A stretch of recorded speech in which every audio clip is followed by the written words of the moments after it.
Afternoon, good evening, and welcome to this webinar on how to ace algebra. My name is Rajat Sidana. I'm one of the co-founders of e-GMAT and I'm going to be your co-host today.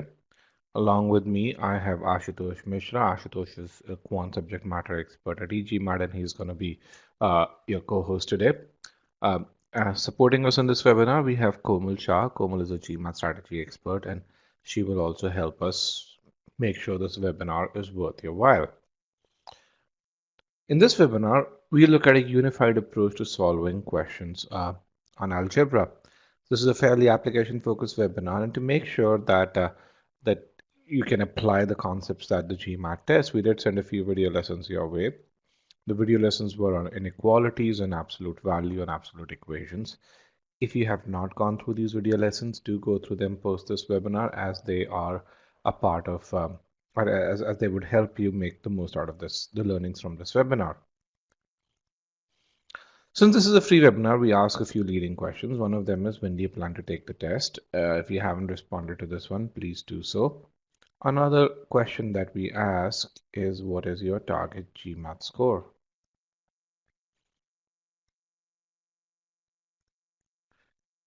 Based on the data that I have over here, what I can really see is we have two big groups over here, those who have between 46 to 75 days and those who have more than 75 days before the GMAT. These two groups are about 60% of all the attendees.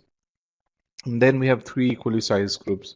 A few of you have your GMAT right away, a few of you have between 16 to 30 days, and then a similar size group in the 31 to 45 days bracket.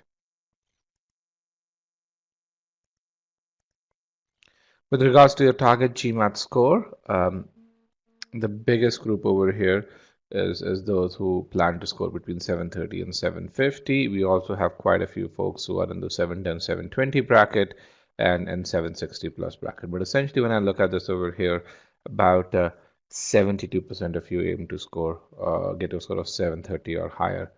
Only about 8% of you are in that 600 to 700 group. Let's get a few more data points over here. This is good insights. This allows me to customize this webinar for you. Let's look at what your current quant score is as well, and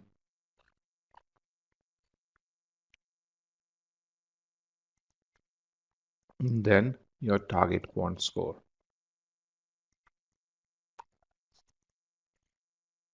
All right, I'll give you guys a few minutes to put in your responses.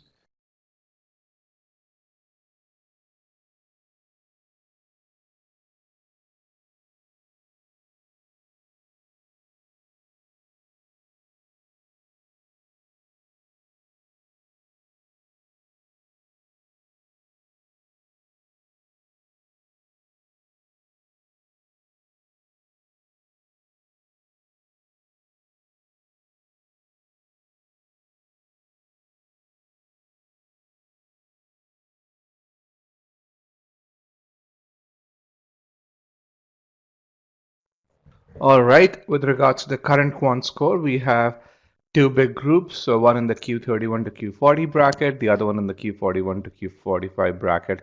That's about 55% of the class. Then we have a few folks who are already excelling in the Q49, Q50 or Q51. And then about 11% of the class is in the 46 to 48 group. And then we have a few folks who are below Q30.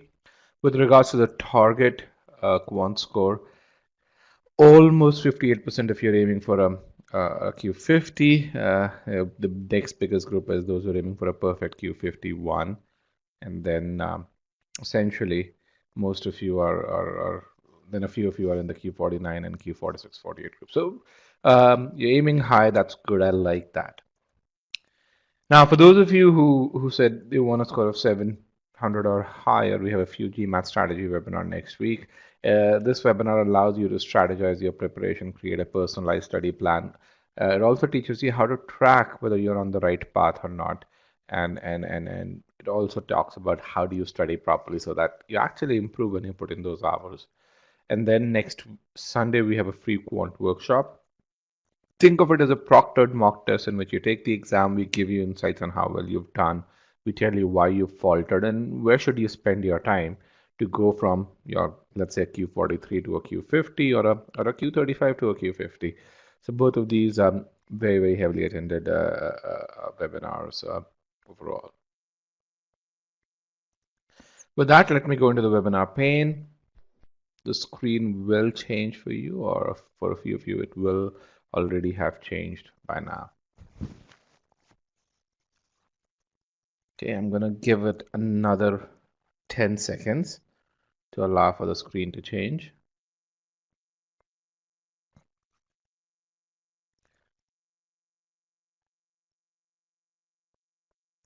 There's essentially three parts of this webinar. In the first part, I'm going to give you a brief introduction to e-GMAT. In the second part, we're going to get into the core of this webinar. And then in the third part, we're going to, if you have questions which have not been responded to in the webinar, and if you have questions which do not pertain to algebra, which that pertain to other topics on GMAT Quant, then we'd be happy to answer those questions in the third part, which is the open-ended Q&A.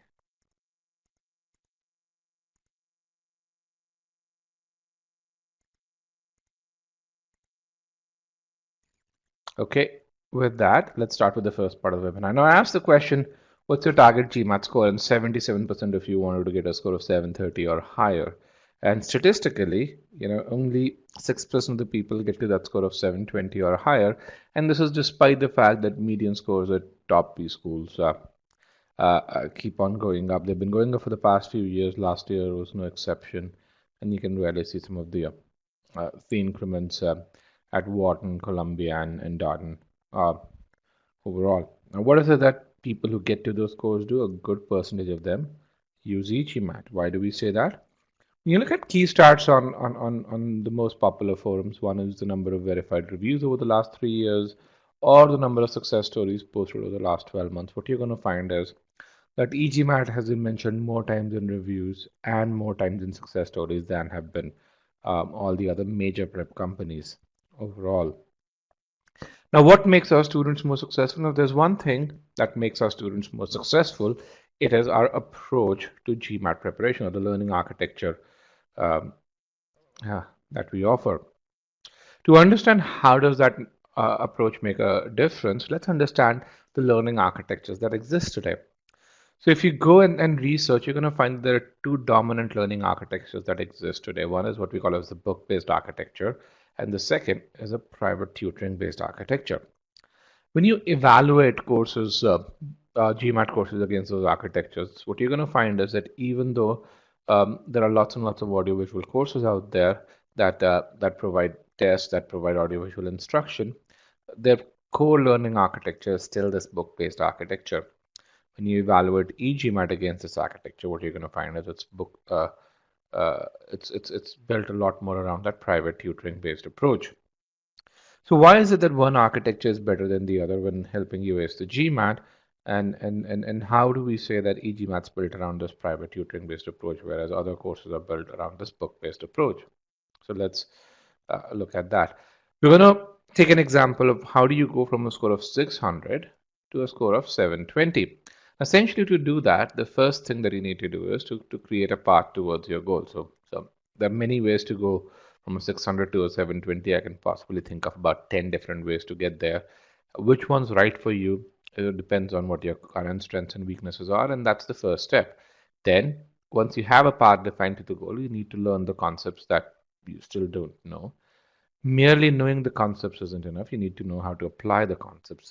For example, in this webinar, we're going to focus on application of concepts in the context of algebra. And then you have to get so good at applying these concepts that you are among those top 6 percentile of students.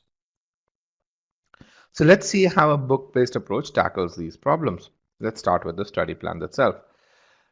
A book-based approach is all about autonomy. So when you study using a book, a book gives you a couple of study plans, and you have to choose one of those 2 study plans. Now, these study plans may not be optimal for you, but that's kind of what you get. And most people work with one of the 2 study plans that books provide to you. Then you start learning concepts. Now, there are a number of books that teach you concepts quite well. But books don't do as great a job as telling you whether you've learned the concept well enough or not. So that burden of validation, whether you've learned the concept to the extent that you can now go on to advanced application of that concept, is completely on students. One area where books falter a lot is teaching you how to apply these concepts. It's just the static nature of the book is ill suited to telling you, hey, this is what you do in step one, this is what you do in step two, this is what you do in step two. And when you make a mistake, it can't give you feedback as to where you faltered. And hence, people who study using books end up solving hundreds and hundreds of questions, and essentially only the best and brightest are able to ace application. And when it comes to evaluation of mastery, if you follow a book-based approach, the only way you evaluate whether you've learned something well enough or not, which is a reliable indicator, is by taking mock tests. So essentially, people who follow a book-based approach take a number of mock tests, and then even when you take a mock test, given the computer adaptive nature of the GMAT, inferring information from that is completely on the student. A private tutoring based architecture works very differently. The first step, and the difference starts with the study plans. If you work with a good private tutor will understand your strengths, understand your weaknesses, and create a study plan where you first excel in the areas of your strength and then allocate enough time to overcome your weakness. But essentially, the path towards that 720 or higher score would be optimized based on both your strengths as well as weakness as well, and you'd have appropriate amount of time allocated to both areas. Then a private tutor will teach you concepts, but while teaching you concepts, the private tutor would constantly evaluate you and give you feedback as to where you need reinforcement. One area where one area of learning where the private tutoring and book-based architecture perhaps differs the most is application. When teaching you how to apply concepts, a private tutor would provide a methodical approach as to what do you do in step one, what do you do in step two, and so on and so forth. And then when it comes to evaluation of mastery, while you're applying these concepts on practice problems, the private tutor would constantly evaluate your proficiency in a set of concepts and then accordingly ask you to move forward to the next set of concepts, so on and so forth. So while you're learning exactly the same content in these two approaches, you can very easily see why a private tutoring based approach is, how a private tutoring based approach is a lot more personalized and why it would lead to much higher success. Now let's see why do we say that most of the other courses are built around this book-based approach, whereas EGMAT is built around this private tutoring-based architecture. And to do that, we're going to start with that first step, defining the path to that goal if you want to go from that 600 to 720 score. Now, the first step over there was to create a study plan, to enable everyone to create a study plan that's as good as or even better than what a private tutor would provide.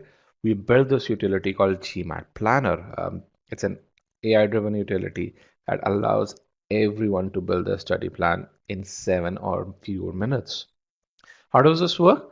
You first enter your quant and verbal scores in this utility. Let's say your 600 score is comprised of a Q44 and a V28. Now this is a smart utility. This isn't just a simple workflow. When you enter a Q44, it knows that a student who has a Q44 knows a good number of concepts.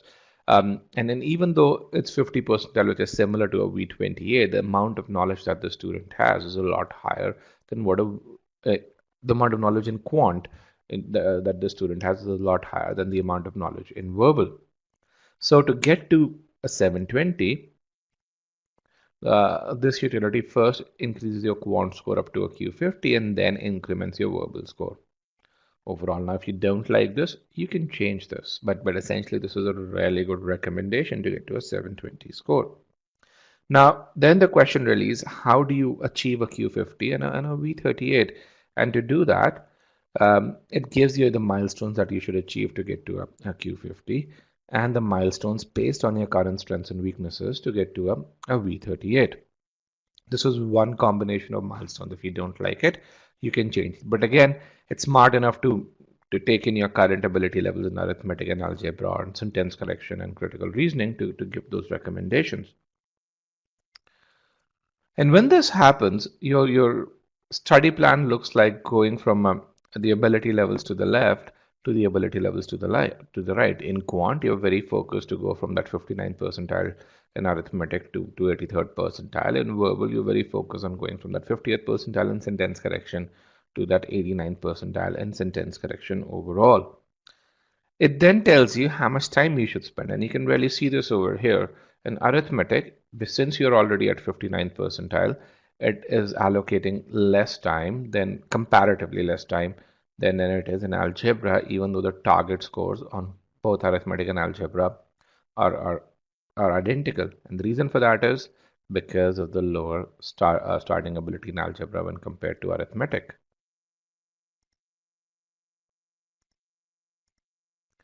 So when this happens, your personalized GMAT preparation is going from that approximately 40 percentile in algebra to that 83rd percentile, and going from that 59th percentile in arithmetic to 89th percentile. This is what you're looking at, not simply studying algebra or arithmetic. It then gives you a day-by-day sequence based on how much time you're going to put in every day on the weekday as well as on the weekend to tell you what should you study when. So why did we build this utility? The reason we spent 1,000 hours building this utility is so that everyone can create a personalized study plan in 7 or fewer minutes. Now let's go on to that next concept, which is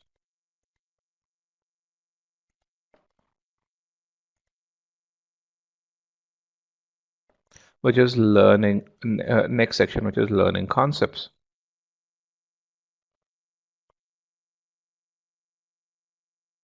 Now remember, a private tutor, while teaching you concept, constantly evaluates how well you're doing and gives you feedback that's personalized to you.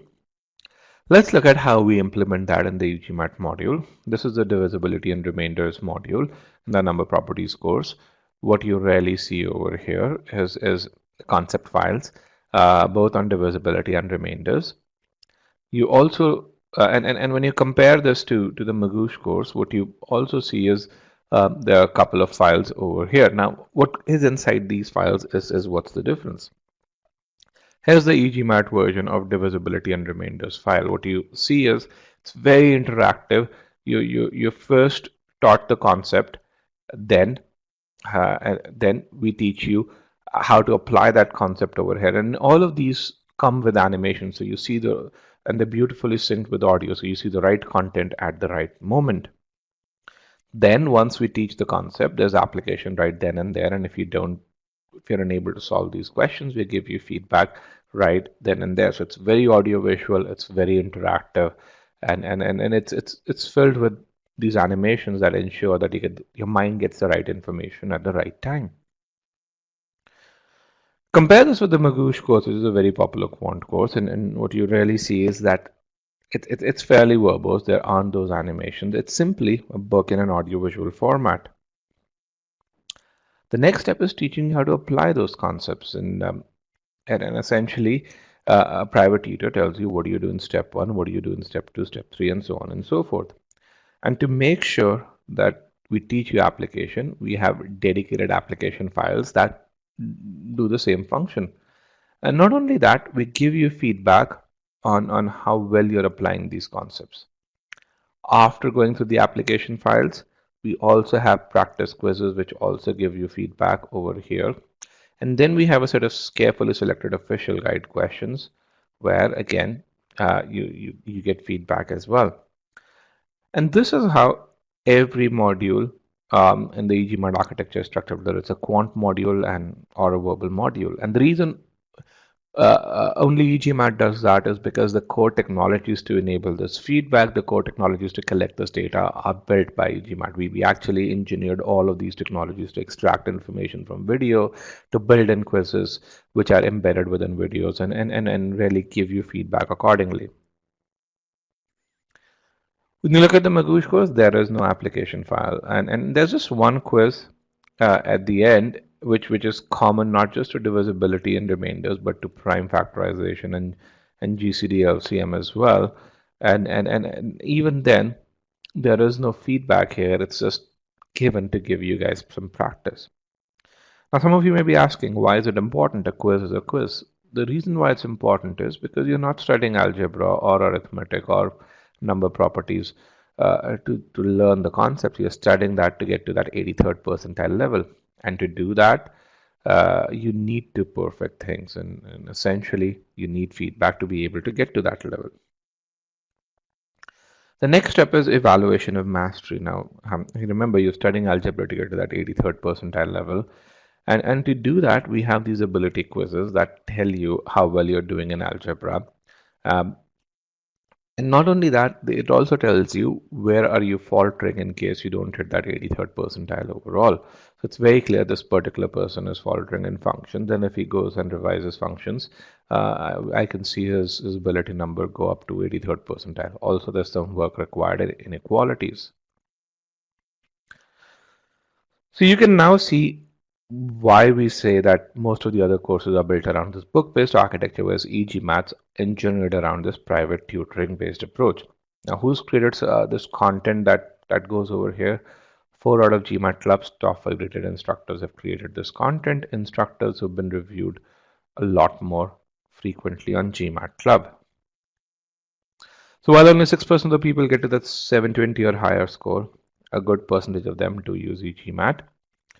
We did start our quant and verbal batches yesterday. So for those of you who want to know that, as the batch schedule, you guys can download that.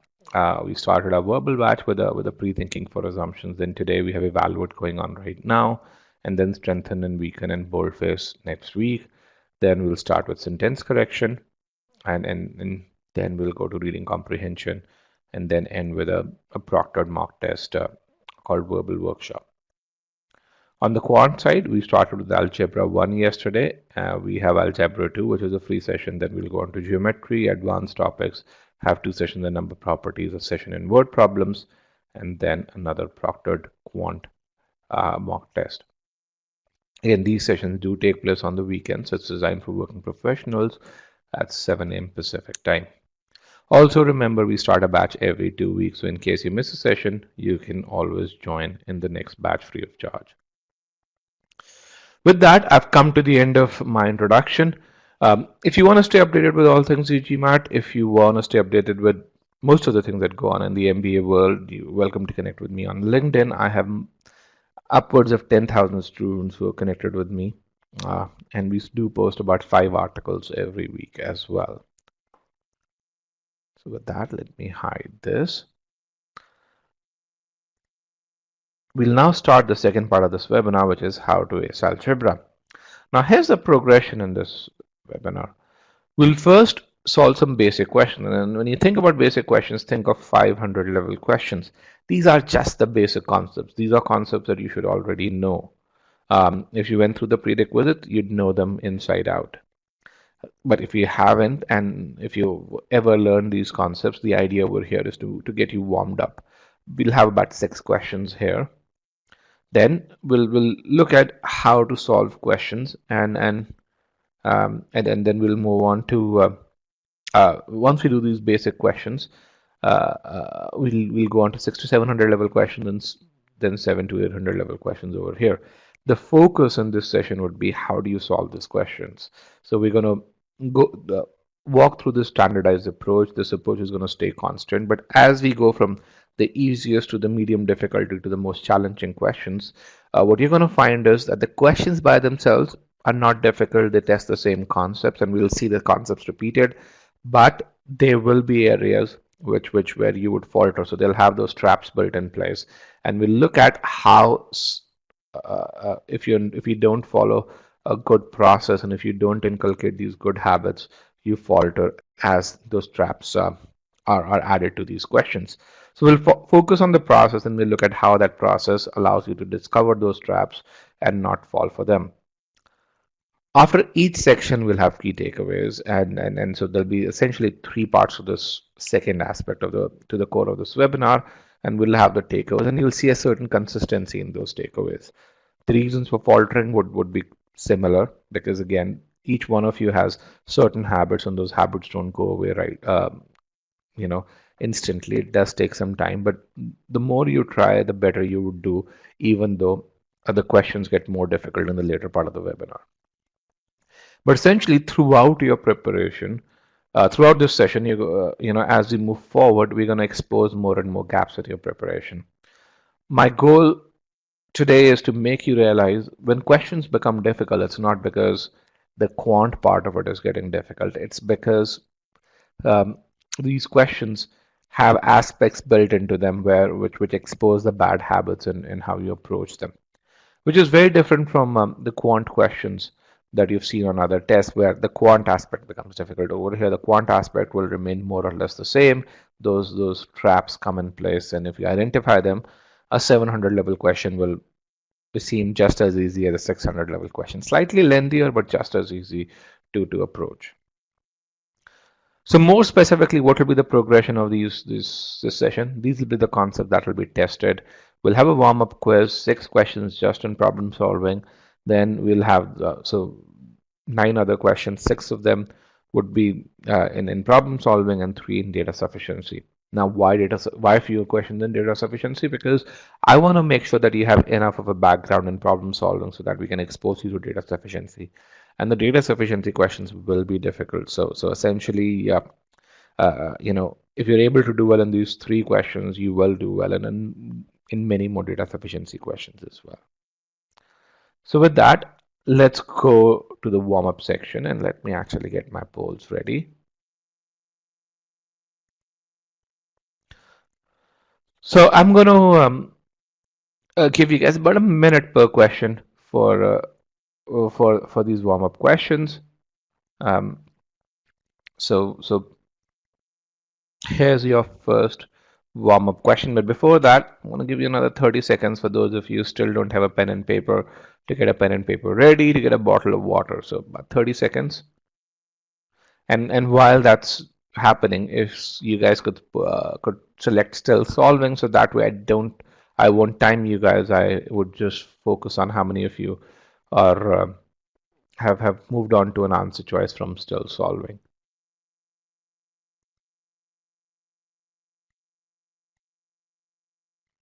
Okay, let's get at least 70 people to say still solving, guys. I have 100 students in this webinar.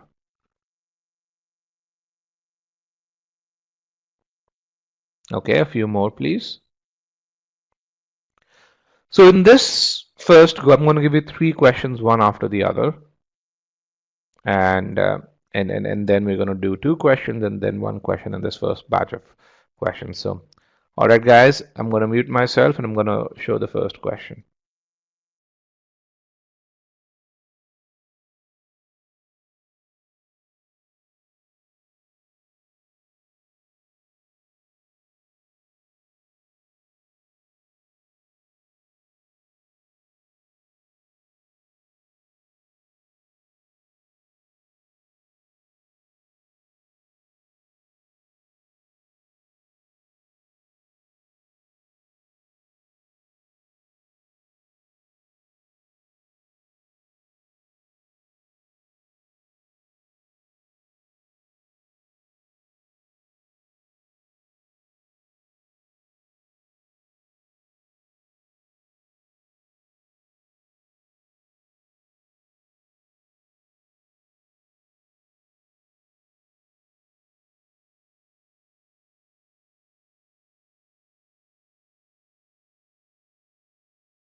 All right, guys, last 15 seconds, 80% of the class is done.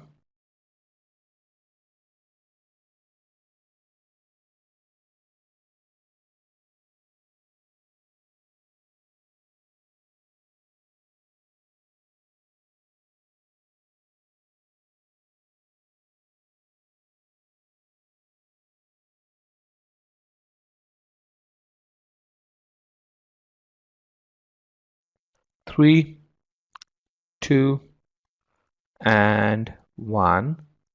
Let me end the poll. I'm going to move forward. Let's get to the second question. This is the second question. If you guys can select still solving. Once I get about 50 odd people saying still solving, I'd show this next question to you.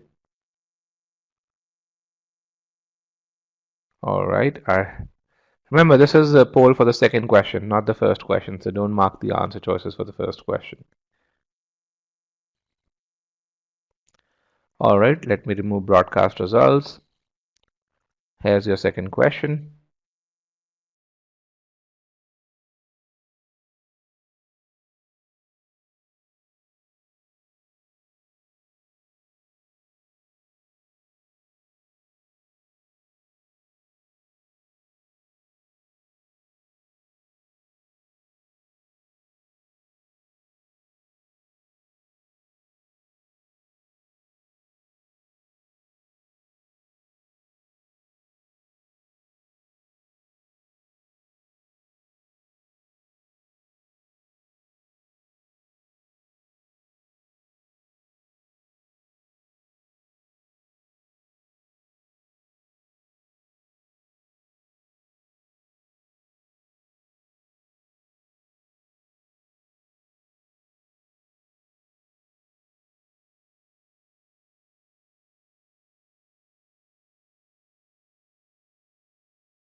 All right, guys, last 20 seconds, get those responses.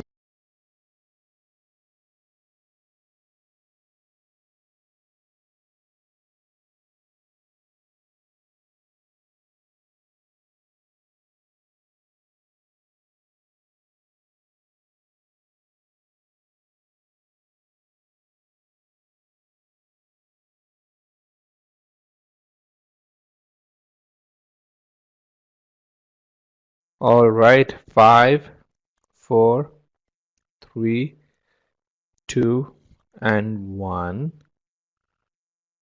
I'm gonna now put in the poll for the third question. There's no we're still solving over here, so don't worry about casting that one. Here's your third question. I'm gonna give you guys about a minute and a half for this one.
All right, guys, another 15 seconds. Get your answers in.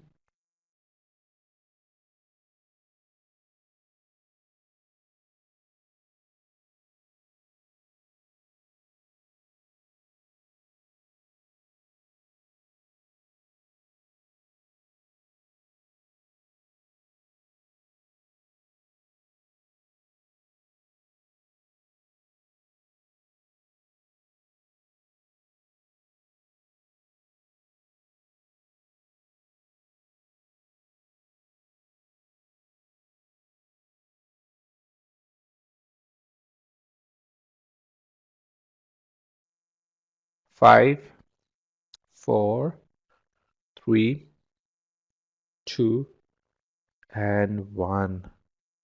Let me end the poll. All right.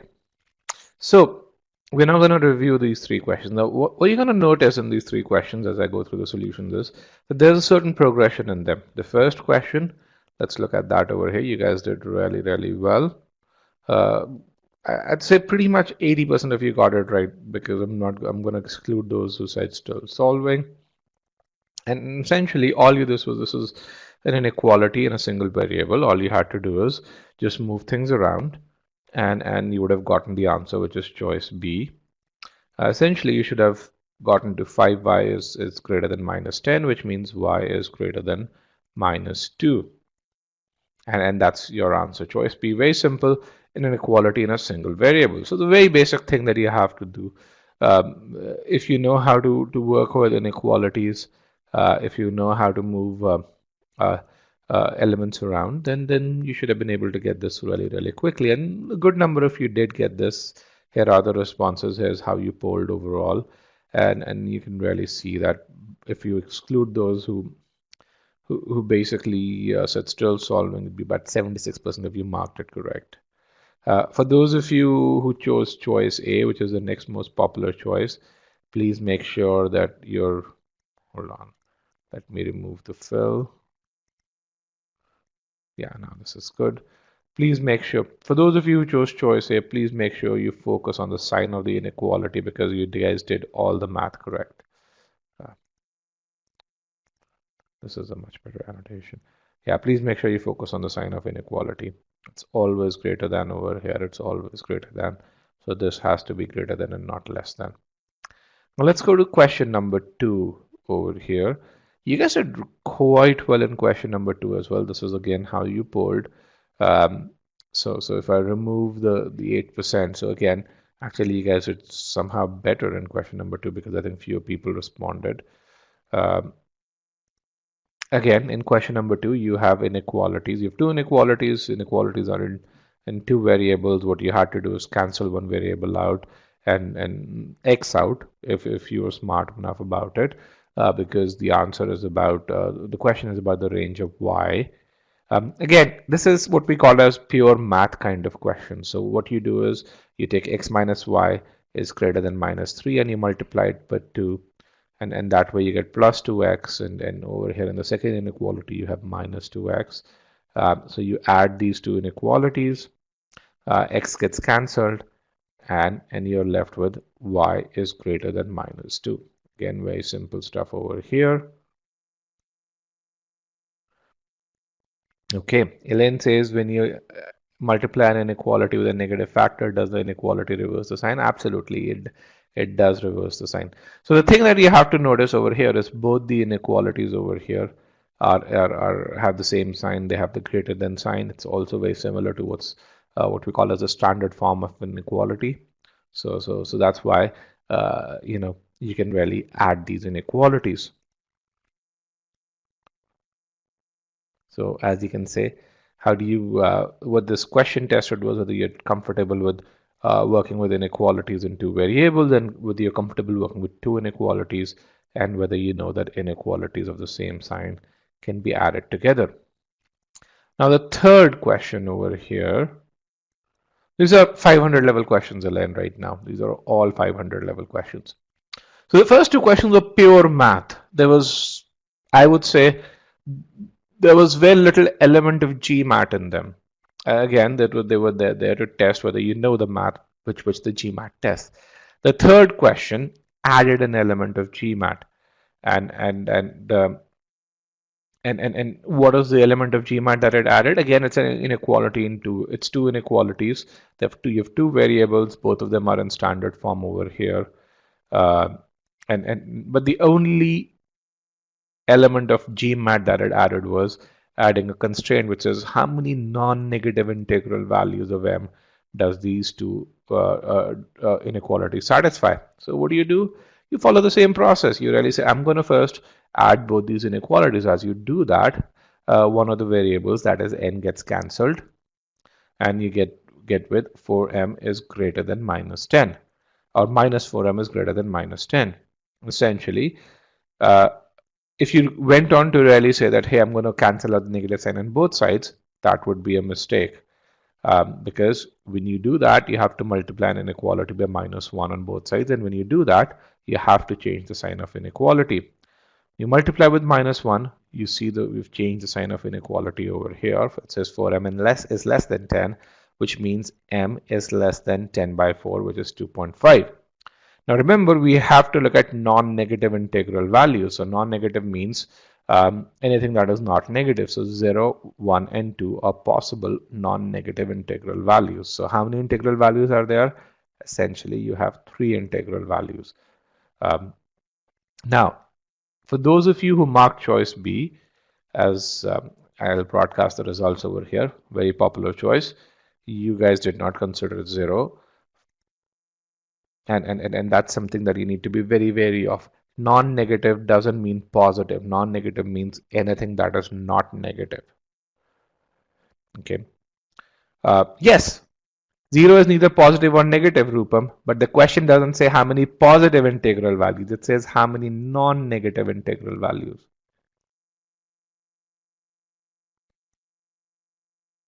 So it means how many neutral and positive. Do you understand that, Rupam? And that's the GMAT aspect of it. There's nothing in math that is there. Anisha, 0 needs to be considered over here.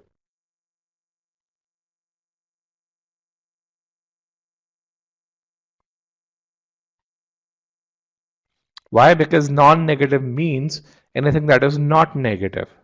And is 0 negative? No, 0 isn't negative. So this is more English than math. And that's kind of what a lot of GMAT is. It's more logic than math. So a lot of you who faltered, who chose choice B, you guys didn't falter on the math. You guys faltered on the logic aspect of it. So the two reasons why people falter over here is one is they don't consider 0. The second is they don't change the sign of inequality when it's multiplied by a negative number. Now these are 500 level questions. These aren't difficult questions. As we move forward to more challenging questions, what you're going to find is the next set of questions are also 500 level questions. But as we move to 600 and 700 level questions, then I'll demark them. What you're going to find is it's going to be the same concepts, but there'll be more there'll be more constraints, there'll be more such traps that it'll put in, that the test would put in. Pat's asking, what about decimals? It doesn't ask for integers specifically. It does. How many non-negative integral values?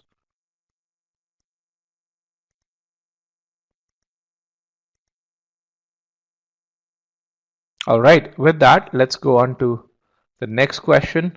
I'm gonna bring in the poll again over here. Let's see, where's our poll? Okay, you guys know the drill. Let's select still solving.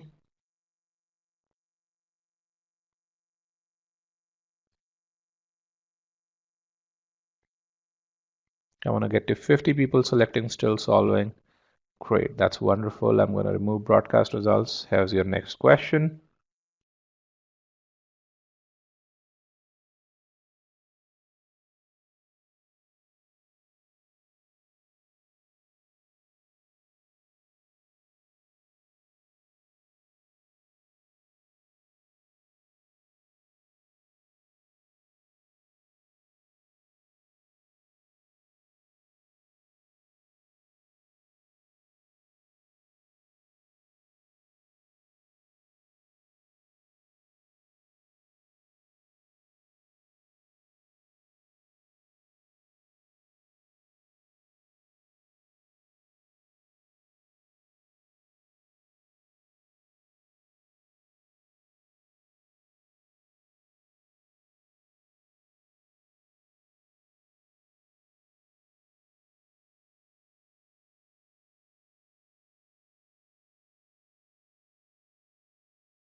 All right, guys, last 15 seconds, get those answers in.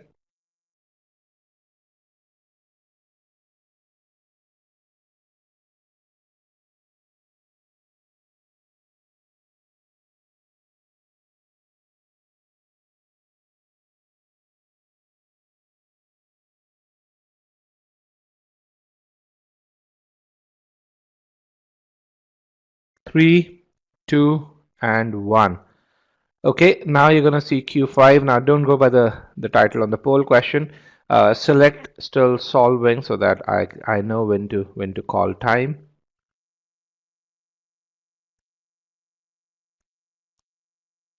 All right, now you're going to see Q5 right after this, and then we're going to discuss Q4 and Q5. Need 3 more responses over here. All right, perfect. I'm going to remove broadcast results. Here is your question 5.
All right, guys, last 15 seconds, get those responses in.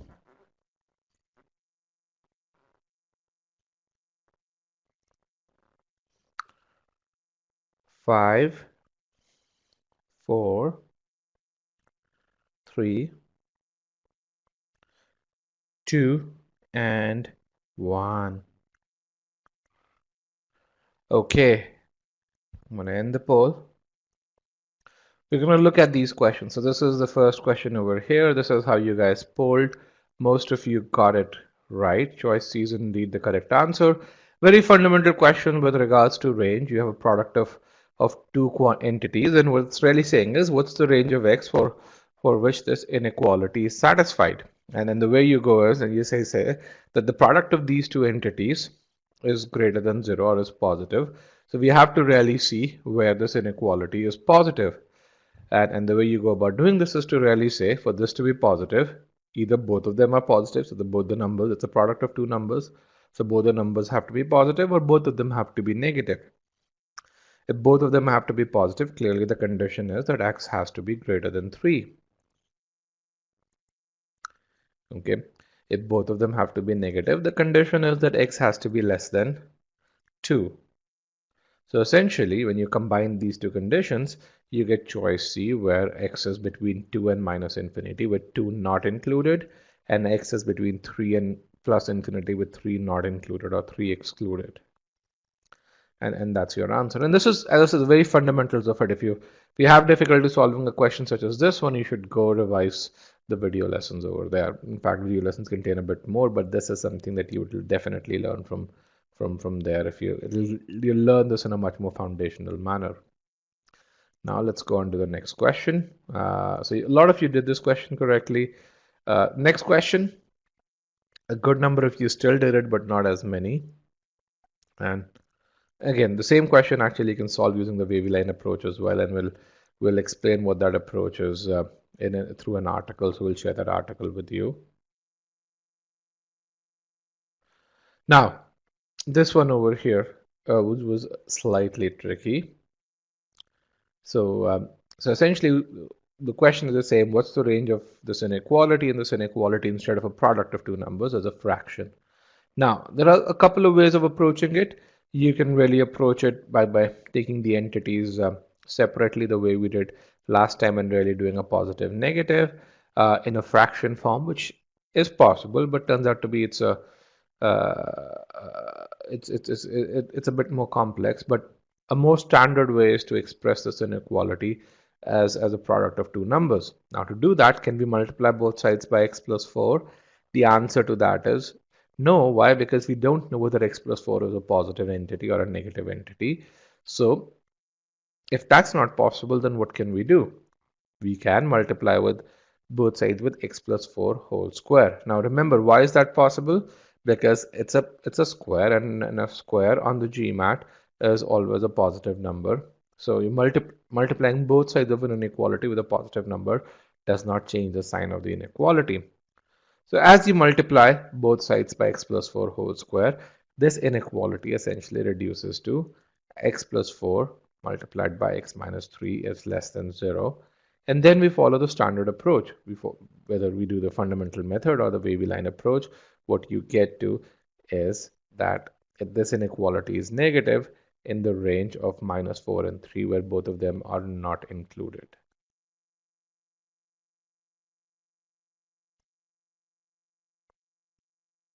Okay, so again, very standard application of inequalities. With that, we're going to get to the last question in this warm-up series overall. And here is the last question. So it's an absolute value question, very basic question. And so I'm going to give you guys about a minute to a minute and 15 seconds to.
Right, guys, last 5 seconds. 3, 2, and 1. Let me end the poll. Let me broadcast the results. Pretty much everyone got this right, so I'm going to quickly go through this. Very standard inequality, absolute value question or absolute inequalities questions overall. So the way you do that is you substitute x plus 3 as z. Essentially, this goes down to z is less than or equal to 5 with an absolute value sign around z. So if you visualize this on number line, you have 11 possible values of z that are there. Uh, Now, essentially what this inequality boils down to is z is between these two entities, and essentially you replace z by x plus 3 and just move 3 to both sides appropriately.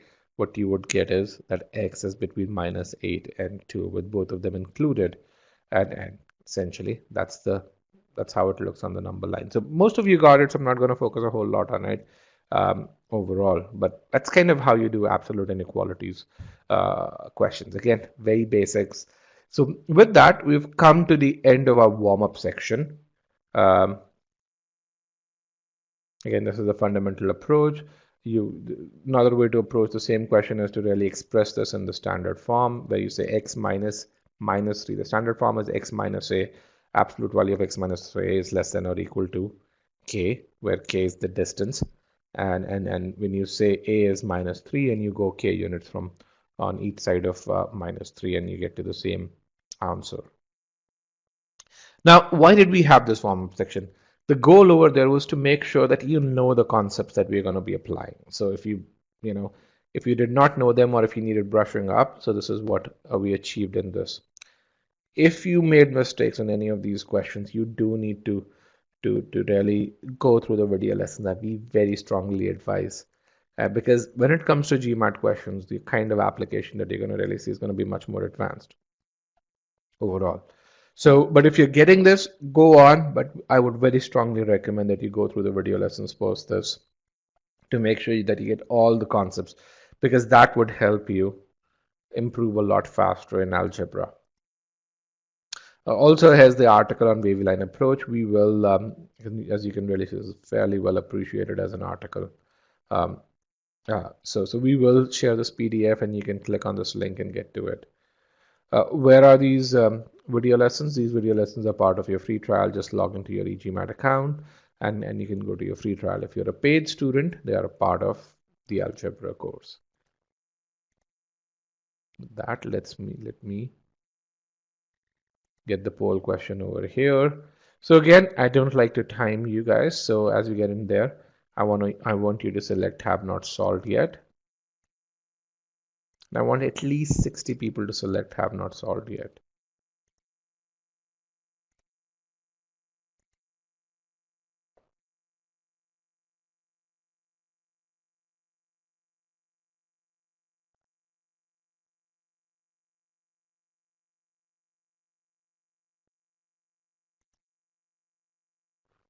All right. With that, let me remove broadcast results. And you're going to start with 6 to 700 level questions. And here's your first 6 to 700 level question.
All right, guys, 80% of the class is done, so please put in your responses. 5,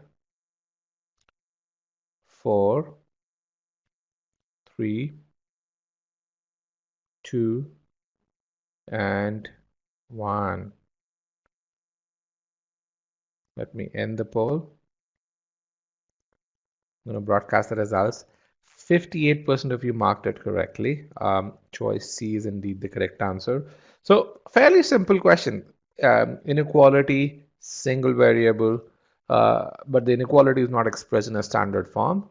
And what it's asking you is that what is the range of x given this inequality? Now, the first thing that you ask yourself is, are there any constraints on the value of x? And then you look at the question again, and because remember, ask yourself this question, always look at the question again to verify whether there are constraints or not, because you'll always miss something when you read the question for the first time, especially if you're not in the habit of capturing constraints from the get-go.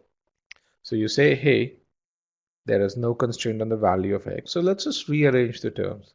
In rearrange these terms, what you really see is you get all the terms with x on one side, all the terms with numerical terms on the other side, and you get to this inequality, which says minus 32x is greater than 64. Now, what you do, you multiply by minus 1 on both sides. If you do not change the sign of inequality, if you make a mistake at this step, what's going to happen is you're going to really say 32x is greater than minus 64, or you're going to come up with x is greater than minus 2. So all those of you who chose choice B made this mistake. Those who chose choice A also made this mistake. But the right way to do this is as you multiply with minus 1 on both sides, you would get 32x is less than minus 64, which means x is less than minus 2. And that gets you to choice C. Now, those of you who chose choice D made a careless mistake over here, and a good number of you did choose choice D overall. So let's get some feedback. So a good number of you got it right, but about 40% of you did not, still made a mistake. So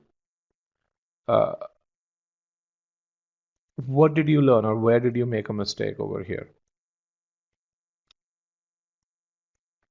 Where or why did you make a mistake? If you can put in your answer, that would be great.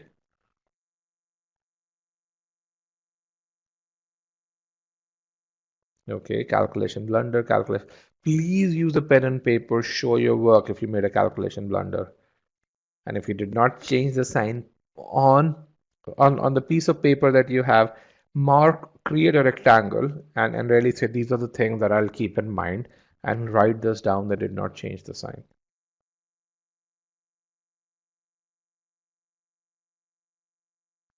So when you see calculation mistake, when you see did not change the sign, these are what we call as areas where you falter.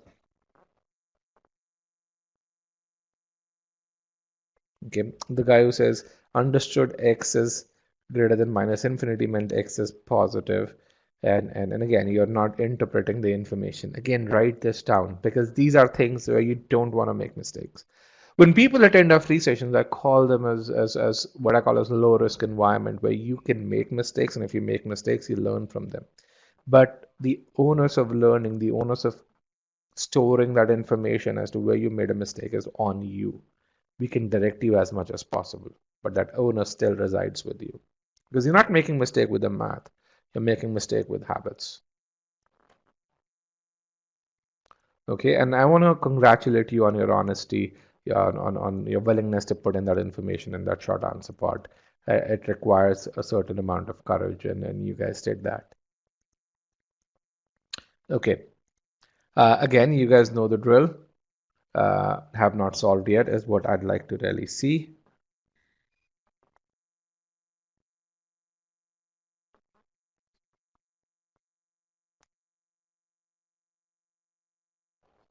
Okay, perfect. Let me remove broadcast results. I'm going to show this notes part at the bottom so that you can know what percentage of class is done. I'm not going to disturb you before half the class is done. So here is your Next question. Very similar application.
All right, guys, about 70% of the class is done. So I'm going to give you guys another 20 seconds or so. Actually, 75% is done as of now.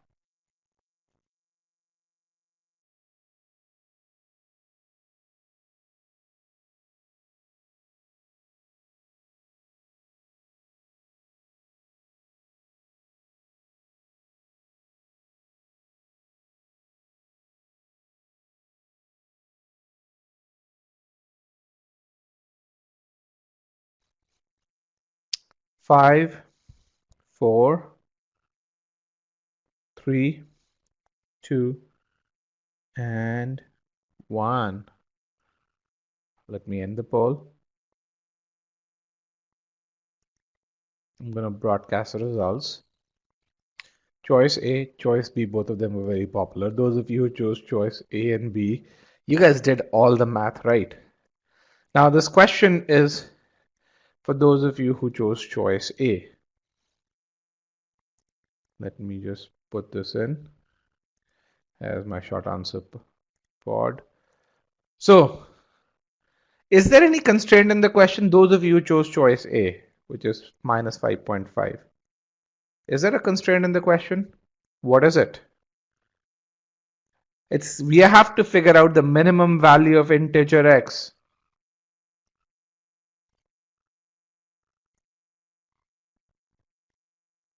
So if x has to be an integer, can choice A ever be an answer?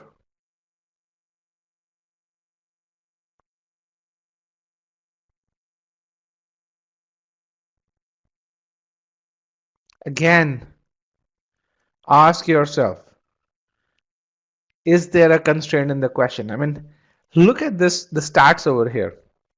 44% of you did the math right. 44% of you faltered on the GMAT. It's not because you don't know the math. It's because you don't have good habits. And that's what I'm here to teach you. Just good habits, not the math, because you guys know the math, a good number of you. So, very quickly, how do we go about doing this? You're given these two inequalities. The first one is from the last question itself, so you know that inside out. The second was a new one. Excuse me. And what do you have to find is the minimum value of x, the constraint that x is an integer. Okay, now both of these inequalities are in a single variable, so you can solve them independently. Okay, so because you know that x is an integer, you can remove choices A and C right off from the spectrum of choices that you're going to choose.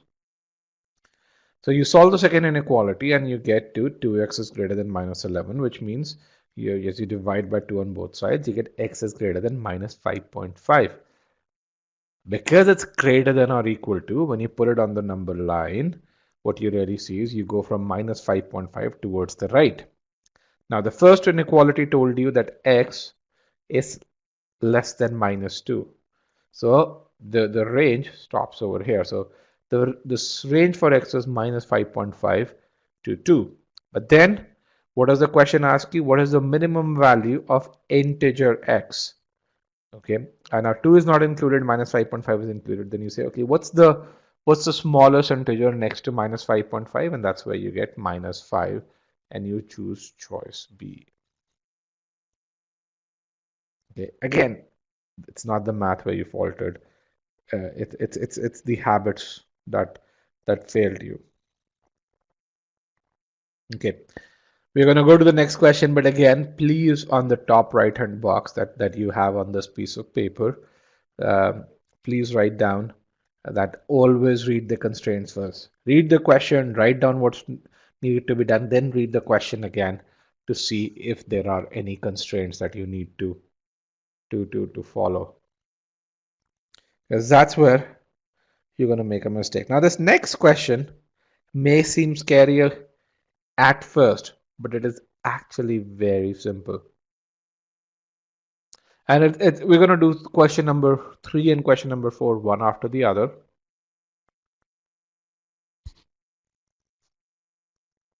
So let me just make sure that we have those all set up. Okay, guys, I need 50 people to choose have not solved yet. That gives me enough responses in that poll question for me to be able to say, okay, a good set of you've actually answered the question. All right, here's the next question.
All right, guys, about 90% of the people are done. So put in those responses. 3, 2, and 1. Let me end the poll. Okay, so we're going to do a follow-up question on this. So again, for that one, I need the same piece. I need everyone to select still solving, and then we're going to analyze both these questions together.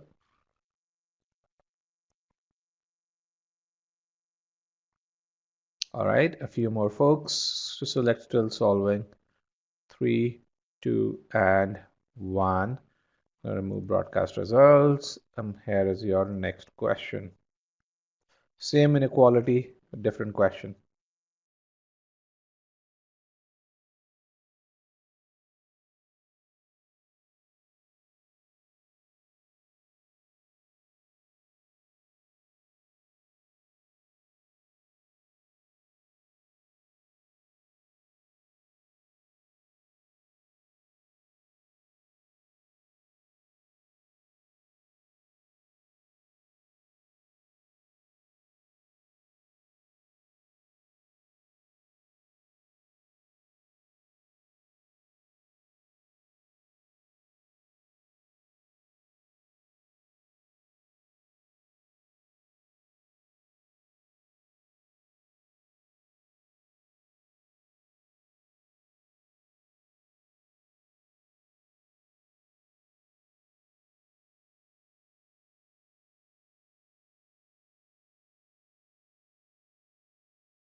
All right, about 80% of you are done, so I'm going to give you guys another 10 seconds.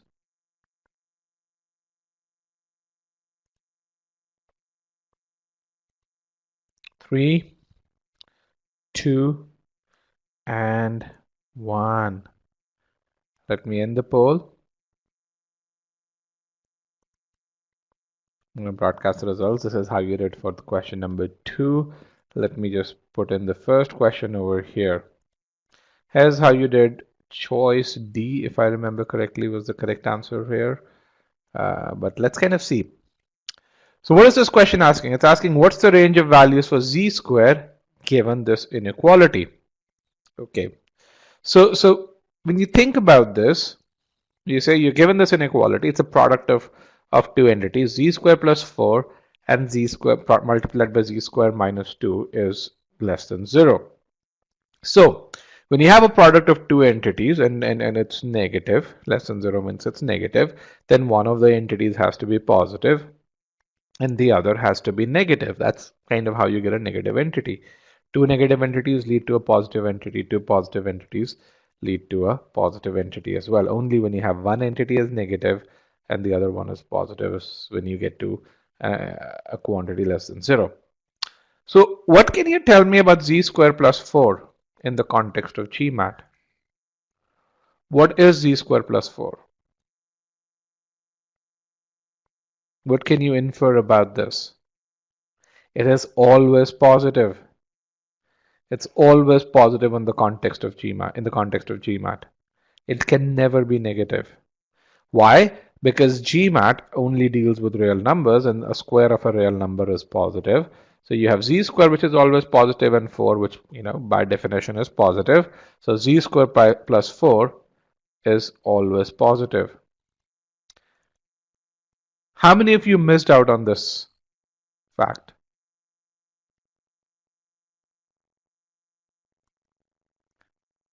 It's really important. Sometimes the inference won't be, or something that you have to infer would not be explicitly given.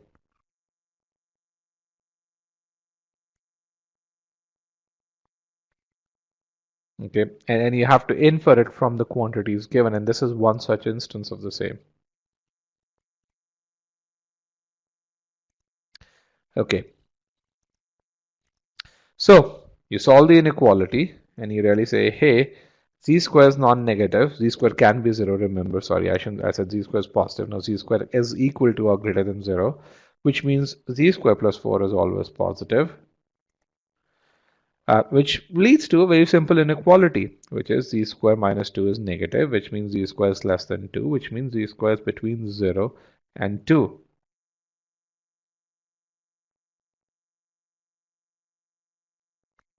Okay, then which is essentially your choice D. How can z square be 0? What's the square of 0, Dimitri? Z can be 0, so z square can be 0.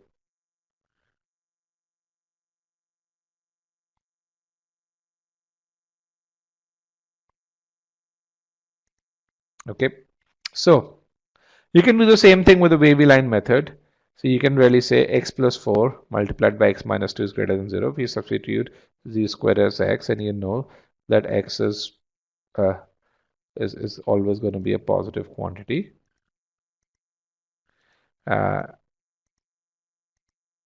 So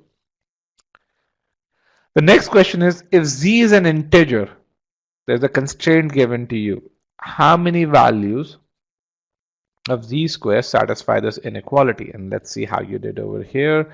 44% of you got this correct. I hope you got this correct for the right reasons. Choice C is indeed the correct answer. Again, how do you go about doing this? You actually did most of this question in the previous one. The constraint is that z is an integer. If z is an integer, then you have z square is an integer. So you substitute z square as x. You again really say, since z is an integer, then z square could either be 0 or 1. And yes, 0 is an integer. So since z square could either be 0 or 1, so there are two possible values of z square.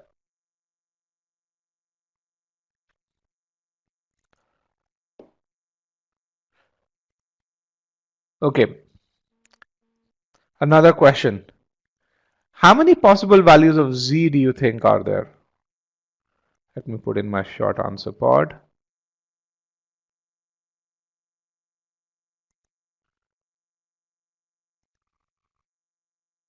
And which are those? How many possible values of z? We know there are two possible values of z square. How many possible values of z?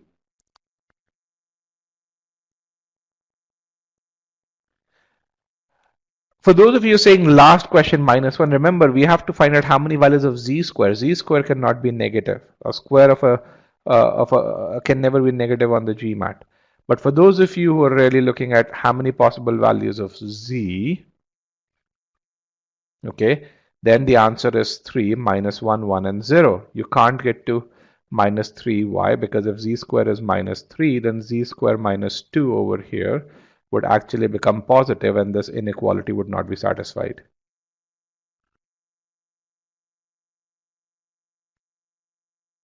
Okay, when you look at z square, if z square is 0 or 1, then z could be +1, -1, or 0, because remember, z is an integer.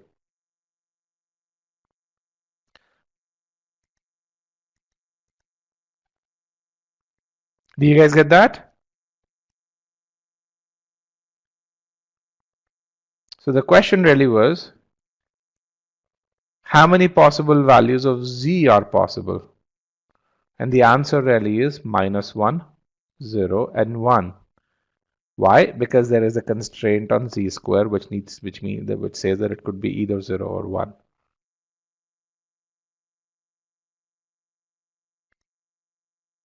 Okay.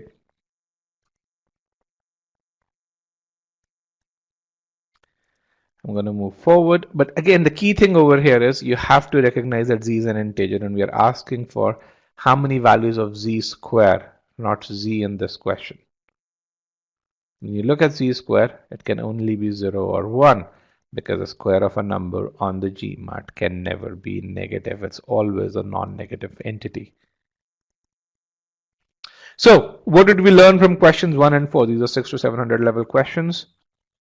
One is when it comes to concepts, there are very few new concepts. Whatever we learn in the warm-up questions are the concepts that you need to learn over here.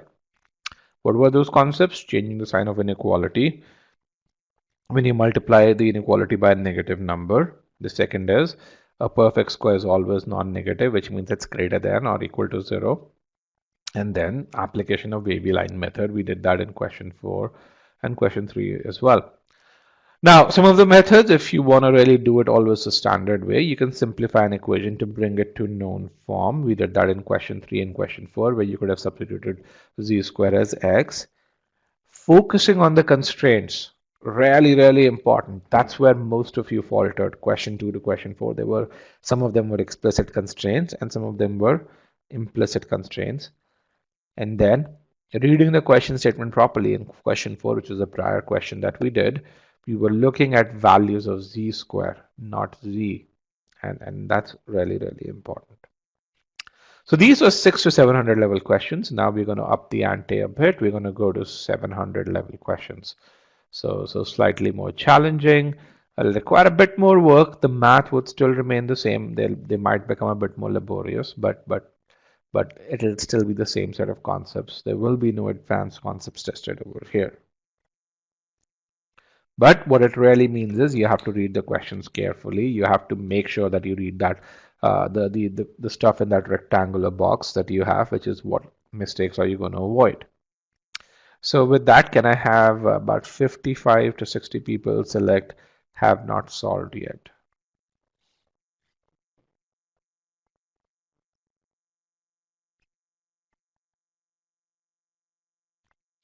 Three, 2, and 1. Let me actually make this 0%. And here is your first 700 level question.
All right, guys, last 15 seconds. More than 75% of you are done.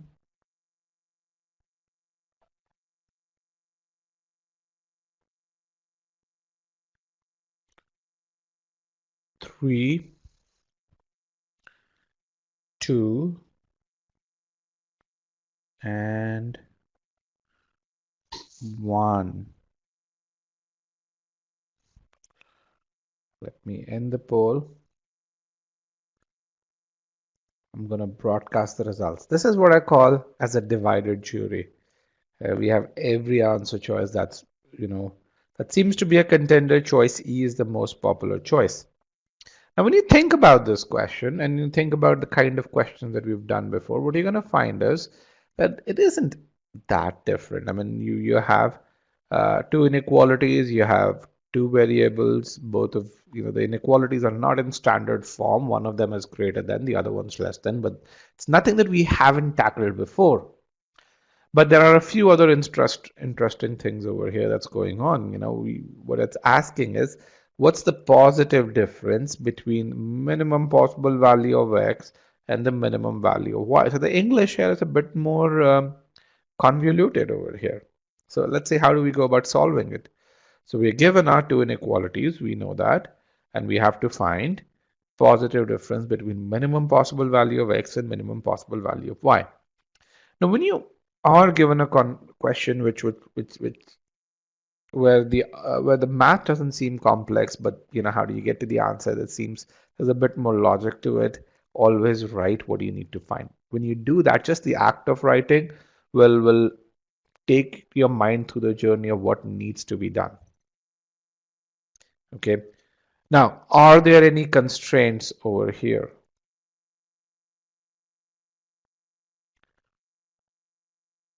Are there any constraints? What is the constraint?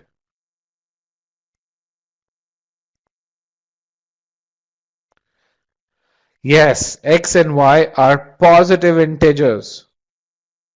They are positive integers. And then the difference is a positive difference. Yes. There are many constraints here. First of all, x and y are integers, and not just any integers, but they're positive integers. And then we need the positive difference in the minimum of both values. Okay. How many of you missed any one of the constraints? Just say, I. Just type the word I if you missed any one of the constraints. There were 3 constraints in there in all. And again, it's not the math, it's the GMAT where you're faltering. So for those of you who missed any one of the constraints. So how do you go about doing this? First of all, you express both the inequalities in standard form, then you solve them, and then you find what your answer is. So here's how you go about expressing the inequalities in standard form. That's your first inequality, and that's your second inequality. Now look at 1 and 2, the equations that are marked 1 and 2 over here. The form that they are expressed in is ax plus by plus c is greater than 0. That's your standard form. Once they are expressed in standard form, then you try and eliminate one of the variables. So and to do that, let's try and eliminate x. So you multiply 1 by 3, and then you add that to inequality 2, and which is also termed as 4 over here. So you add 3 and 4, and you get to 5y minus 30 is greater than 0, or in other words, you get y is greater than 6. How many of you were able to get to this point? How many of you were able to get here? Where you said y is greater than 6.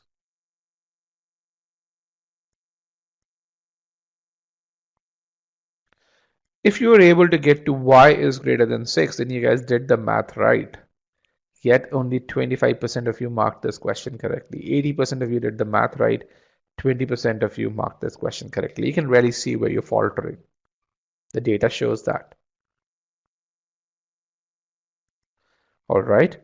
You do the same thing, you figure out the value of x, and essentially you take 5, which is this one over here, and then you take 2, which is this one, and as you add both of them, you eliminate y, and then you get x is less than 8. So there was a question Max was asking, what's the number in the parenthesis? That's how we identify. So when you're solving questions, what you do is you get a number of equations and you tend to lose track of them. So the important ones, as you transform some of these inequalities, you identify them with numbers. So when I say adding 5 and 2, I'm adding the inequality that is termed 5, which is this inequality, and the inequality which is termed 2, which is this inequality over here. So when you add them, you get minus 3x plus 24 is greater than 0, or x is less than 8. So what do we know? We have the constraints, or we have the inequalities where x is less than 8 and y is greater than 6. So if y is greater than 6, then the minimum value of y is 7. And if x is less than 8, then the minimum value of x is 1. Why? Remember, because x is always positive. Okay, so essentially when you think about the minimum positive difference, what's the positive difference between the minimum possible value of x and the minimum possible value of y? Then you say 7 minus 1 is 6. That's your positive difference. Again, the math here is very simple, but when you look at how people responded, choice E, only 25% of you chose choice E. If you chose choice B, then you took the maximum possible value of x. Okay. If you chose choice A, then you did everything right, but you didn't worry about the positive difference aspect of it. So I mean, essentially, I count about half of you could have done it correctly easily.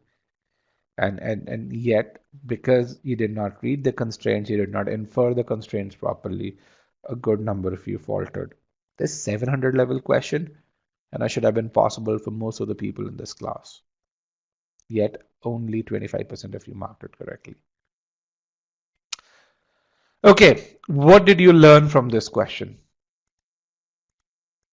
What did you learn from this? If you can put your answers in over here.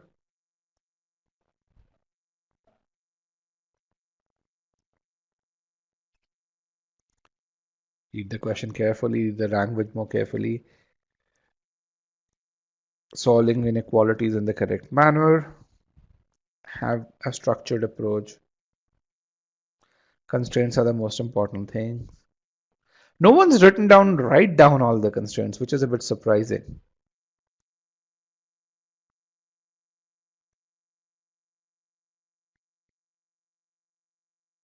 Again, remember, in these questions, I'm not timing you. I mean, essentially, what I'm doing is I'm going by the wisdom of this group. And then even then, I'm giving you a bit more time. So do write down the constraints. Do show your work neatly. I mean, if you need to get more paper, then get more paper.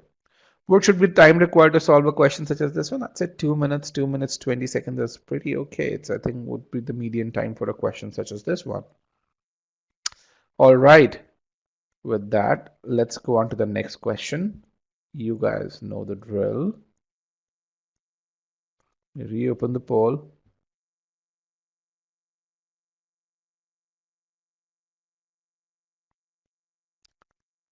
Select still solving. I need about 55 people to select still solving before I show the next question. Now this next question will look really scary, but trust me, it is fairly easy. You have to think about and read the question from a distance and see what kind of form is this. Okay, so when you see the question at first, don't be scared. Think about how can you simplify it. And if you're able to simplify it, you're going to find that that question and this question are very similar. In fact, this question is probably more challenging than the question that you're about to see. All right. So 3, 2, and 1. Here is your next question.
All right, guys, I'm going to give you another 30 seconds to get these answers.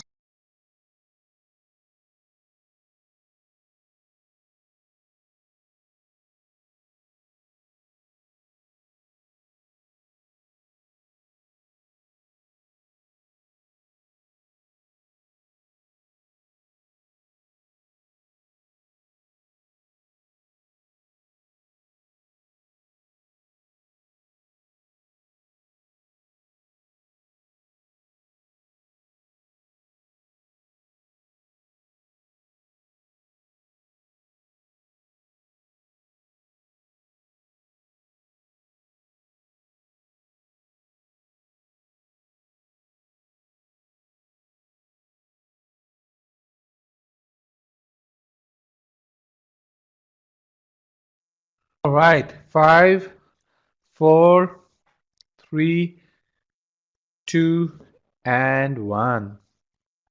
Let me end the poll, broadcast the results. And not everyone is able to solve this question, but 77% of you did put in your answers, and then good answers. I mean, you can see it's a split jury. How many of you think it's a super difficult question? How many of you say, hey, this is super, super duper difficult? Okay. Many of you think it's tricky, it's super difficult, got stuck. Okay. So let's kind of look at this. I mean, the beauty of this is you're here to learn, and one of the best things about this question is it teaches a lot. And what it teaches, the most important thing that it teaches is that what seems scary need not be scary. Many a times it isn't. That's true on the quant side. It's also true on the verbal side of things. Let's kind of look at this. This is a scary looking question. Whether it's truly scary or not is what we need to see. So what's given to you? You're given two variables, R and S, and you're being told that if R and S are variables such that this scary looking inequality and this scary looking inequality need to be satisfied, then which of the segments best represents the overlap zone for values of R and S? So you're given these two inequalities. They are not in standard form. They don't look anywhere close to standard form. One of them is greater, the other one's less. And greater than form, the other one is in less than form. So you have fractions in there. It just doesn't look nice. Okay.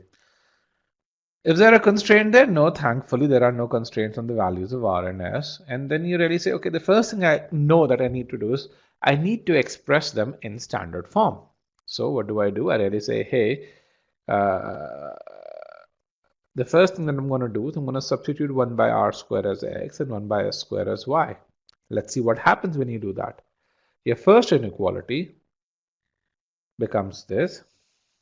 Your second inequality becomes this. Now, how does this look?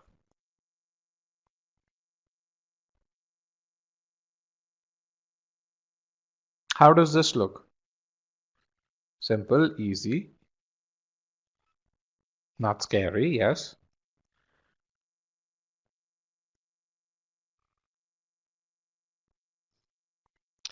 All right, great question. How come you switched the sign? Do you see this over here? Here the sign hasn't switched. Here it is switched, but you can see the signs are changed over here.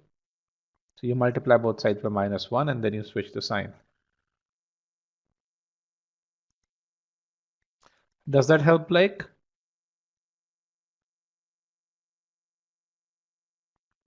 Perfect.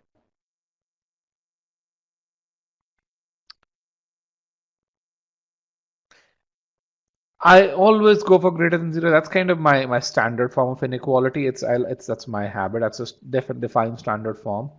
And so yes, greater than 0 is what I would always go for. It's just when you get into the habit of doing things, you do things one way, it's easier to do them. You make fewer mistakes. All right. This is your, we're just moving on just for the sake of neatness. Your first inequality and the second inequality. And frankly, one has plus y, the other one has minus y. So you just simply add them and you get to minus x plus 16 is greater than 0. Or, just rearranging terms, you get x is less than 16. Similarly, you'd get to y is less than 25. Look at how nicely the numbers added up. Okay. Now, once you have that, let's kind of look at, it's time to relegate to R and S once again. So remember, x was 1 by r square. This was x less than 16, which means 1 by r square is less than 16. Okay, all we did is we substituted x by 1 by r square. Okay, let me just get in my drop in over here, and I'm gonna just delete this. Or r square is greater than 1 by 16. I mean, this r square is a positive entity, so you can move these terms around.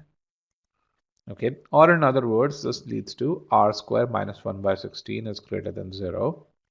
Or in other words, what this becomes is it's r square minus 1 by 4 whole square is greater than 0, which is x minus a into x minus b. That's your representation. So this inequality is a product of two numbers. Similarly, you can do 1 by y is less than 25, which means 1 by s square is less than 25. And as you solve this, you're going to get into these two inequalities. So you have 1 r minus 1 by 4 into r plus 1 by 4 is greater than 0. S minus 1 by 5 into s plus 1 by 5 is greater than 0.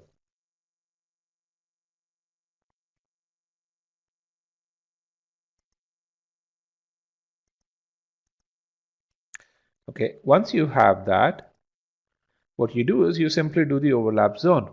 So remember, 1 by 4 is 0.25, 1 by 5 is 0.2. So 1 by 4, I mean, we've done this before, product of two numbers, what's my valid zone? So minus 1 by 4 and plus 1 by 4, the valid zone where we're using Wavy-Line method is on the other side of it, and minus 1 by 5 is more confined. And you really say, which one's more restrictive? It's minus 1 by 4 and plus 1 by 4 is more restrictive. Therefore, my overlap zone is this. And that is your answer. Again, longer question. That's why it's 700 level. But again, it's nothing that we haven't not done. We've done all of it.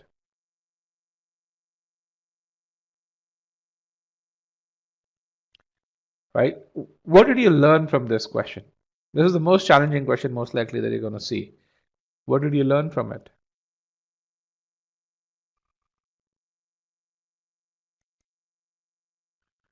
How can this be solved in 2 minutes? If you get this question, don't worry about 2 minutes. It'll probably take about 3 minutes to solve this, but it definitely can be.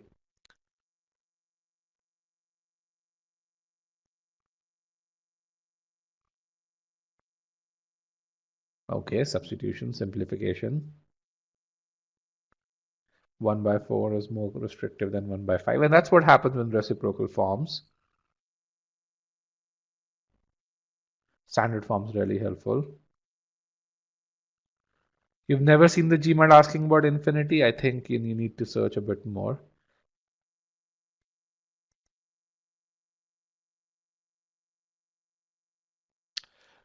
What is the overlap zone? The overlap zone is where both inequalities are valid. So that's your overlap zone. And when you think about it, the first inequality, which is the inequality in R, is not valid in this zone over here, but the inequality with S is valid in this zone for R. So the more constrained part is that.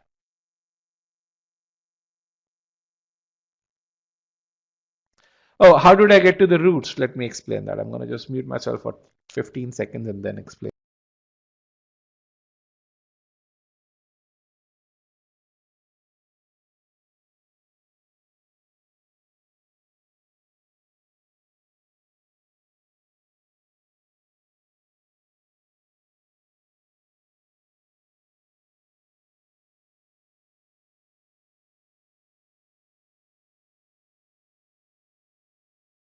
Let me explain the roots. I'm going to just clean this up.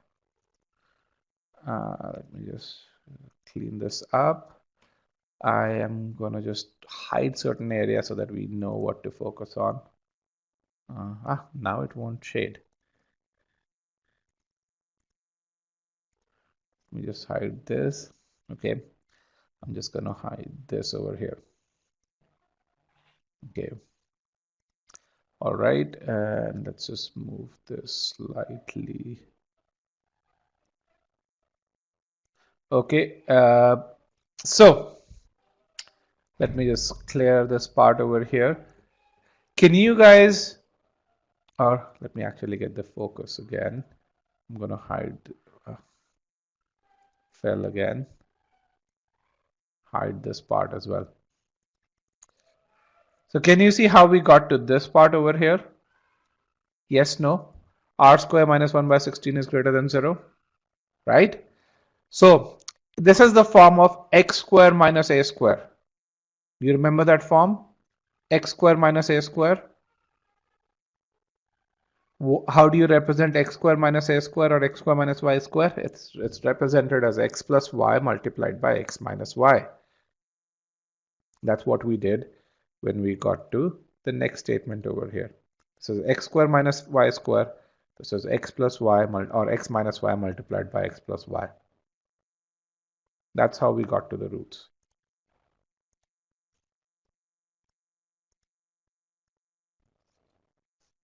Okay, Max, does that help? Cool.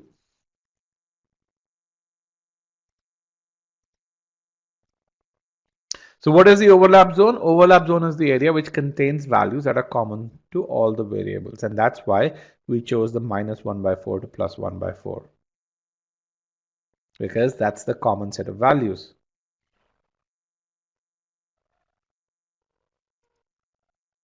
Okay, so 700 level questions. 2 questions, but lots of learning. First of all, always convert the inequalities into standard form. Secondly, learn the Wavy-Line method to get to the overlap zone. And focus on constraints and read the question statement. Question 5, everyone knew that. Guys, the reason why only 25% of you got it right was because there were 3 constraints there, and many of you did not focus on them. So let's now look at a few more fun questions. We're going to move over to data sufficiency, and you guys know the drill.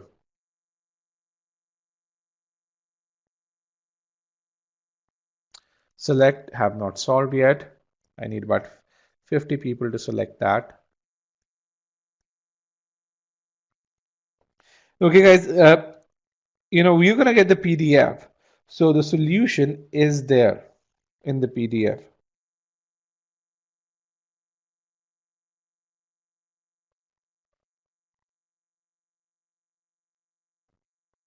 So let's get to the next question. So forget about this question. Forget about the prior questions. Don't worry about it, because you'll get the PDF. You'll get your own sweet time to solve it. And here is your first data sufficiency question.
All right, 80% of the folks are done.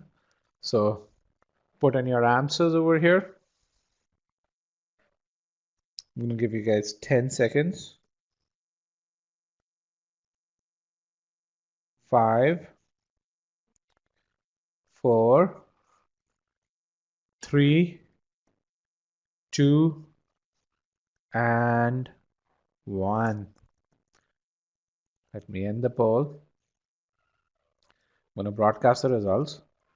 Choice C is the most popular choice. Let's see if that's the correct one or not. So what's given to you over here? You're given this, you're given a constraint which says Z is an integer, and you're asked to find that whether Z is positive. So you're given a constraint Z is an integer and the absolute value of Z is less than 6. And you're asked to find whether Z is positive or not. So the question that we are looking for is a yes no answer. If something can tell you whether Z is positive or negative, it'll answer the question. So let's kind of look at this. So what do you have to find? You have to find whether Z is positive. Constraint, Z is an integer, so it can only have given the other constraint, it can only have a finite set of values. So given the fact that absolute value of Z is less than 6, and given that Z is an integer, what it really means is that there are 11 possible values of Z between -5 to +5. How many of you got to this? Select yes if you inferred this purely from a question statement. There are 11 possible values of Z from -5 to +5. And again, be honest with yourself.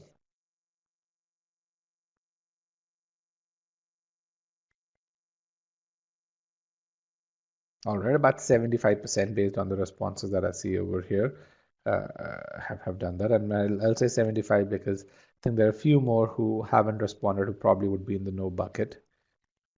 All right. So with that, let's look at statement 1 independently. What does statement 1 say? It says absolute value of Z minus 2 is greater than 3, which means that we can write, can we write this? Whether Z minus 2 is between -3 and 3? Absolutely not, because this is only true when the absolute value has less than next to it, not greater than. So the way we go about doing this is we rarely get to and say, hey, let's consider Z minus 2 to be T, and we say T is greater than 3. So essentially what we get is that you get two overlap zones. One is where T is less than -3, and the other one is where T is greater than 3. So it's 3 to plus infinity, -3 to minus infinity.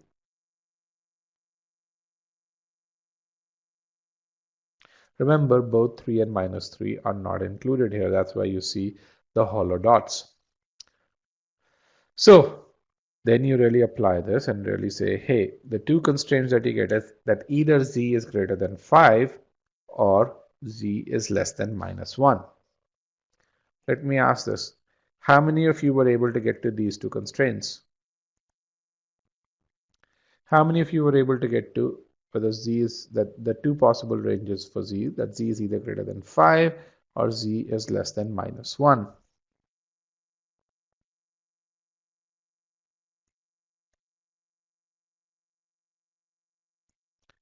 How many of you were able to get to this?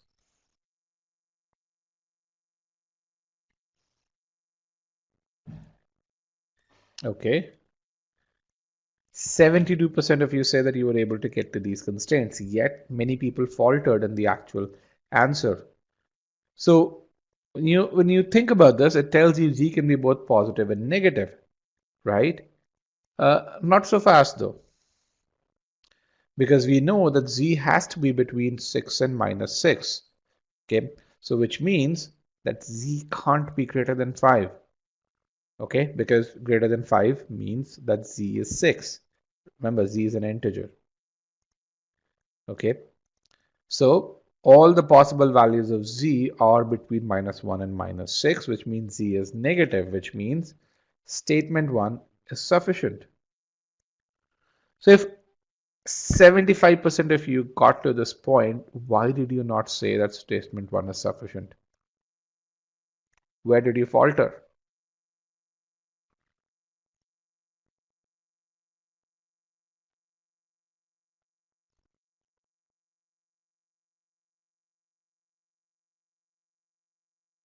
Okay, number line plotting.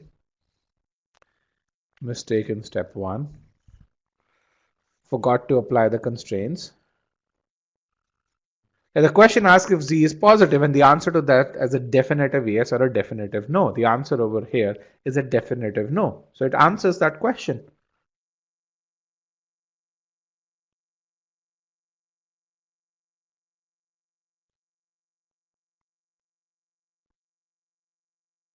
Okay.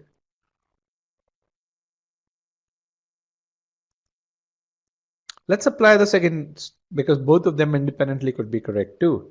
So the second statement says absolute value of z is 2. What does this mean? There's an equality here, not an inequality, okay? Which means z could be plus 2 and minus 2. What does this mean?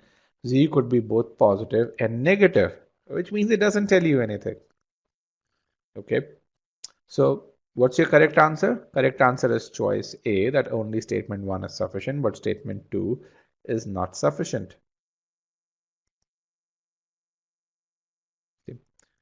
So it's really, really important that you be really, really careful with regards to what's given to you. Write this down. And one of the key reasons that people uh, make more mistakes in data sufficiency questions is because people don't write the constraints down. The ones that are given to you, the ones that are implicit overall. And then even though 75% of you did the math right, only, and I'm going to show the results again, only 14.2% of you answered this question correctly. I mean, that's really, really, I would say, sad, because you guys, it's not the math that is faltering you, it's your habits that are making you make these mistakes. Write down what you took away from this. Write down what you would avoid doing. I'm going to give you guys another 30 seconds for that. And then we'll move on to the last question for the day.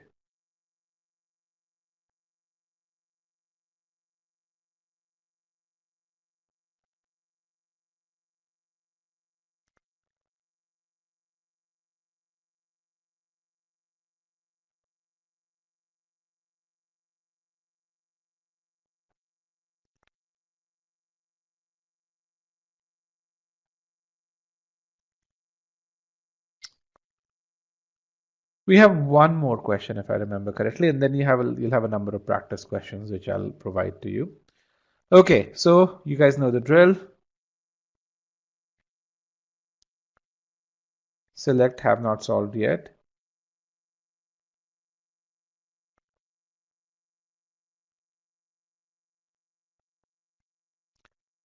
All right, a few more people need to select have not solved yet.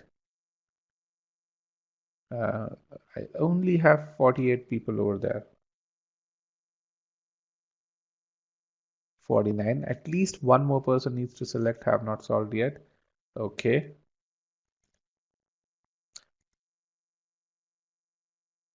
All right, guys. Good luck with this one.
All right, I have 70% of the class that's already done. That's wonderful. I mean, you guys are quick as a fox. 85% of you are done. That's nice. I'm gonna give you guys a few more minutes.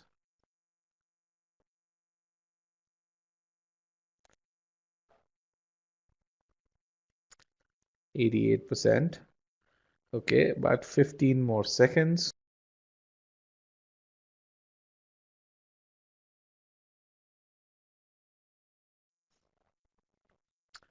3,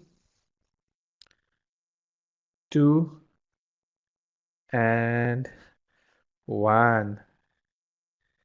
Let me end the poll. I'm going to broadcast the results.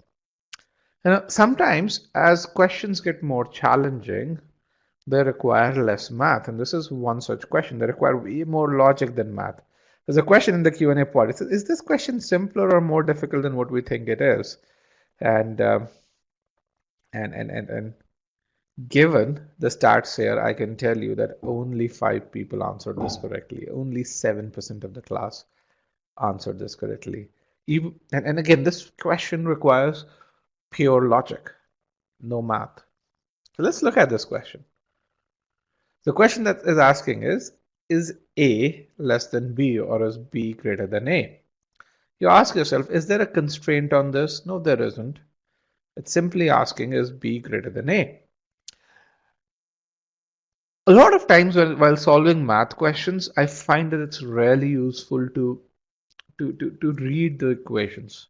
When you read the equations, your mind processes them in a manner that is different to simply when you're writing the equations as math. And on the GMAT, understanding the equations is can help a lot. Why? Because it's not about math, it's about the logic.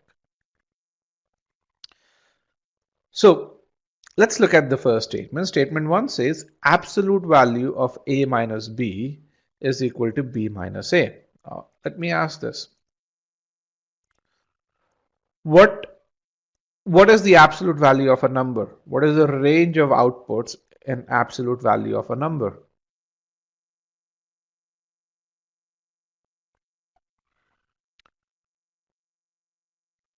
It's not always positive. It's either 0 or positive. The absolute value of an entity can be either 0 or positive, and which is where it is greater than or equal to 0, as you guys really said. Okay, so what's given to you is that absolute value of x is y, which means y is equal to the absolute value of the number, or y is indeed a non-negative number. So what's a non-negative number? Which means y is either greater than 0 or equal to 0. So let's apply both these constraints, which means b minus a is either equal to 0 or greater than 0, which means b is either greater than a or b is equal to a. So which means there are two possible conditions. One is b is greater than a or b is the same as a. Is that clear? There are no values over here. But the question is asking you this, is b greater than a? And based on constraint 1, you can say there are two possible outcomes. One is b could be greater than a or b could be equal to a. It's not about whether b is positive, whether b is negative, or so on and so forth. It's about comparing two numbers.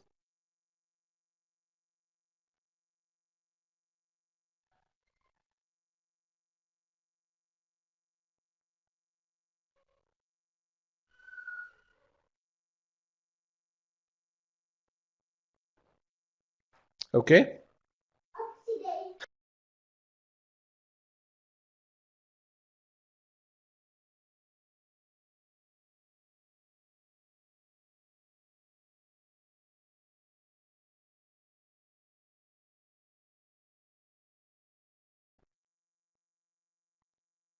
Is that clear? Okay, good.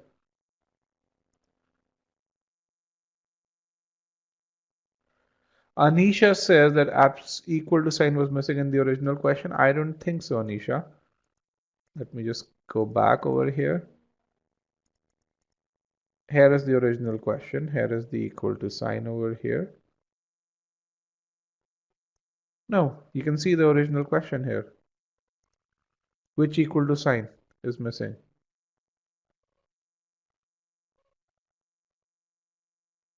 Where is it missing?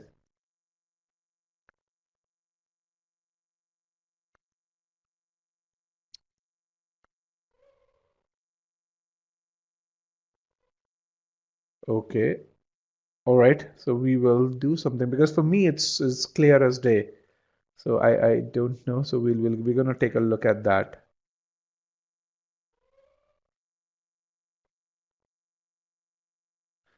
If you are on a cell phone, that may be the case.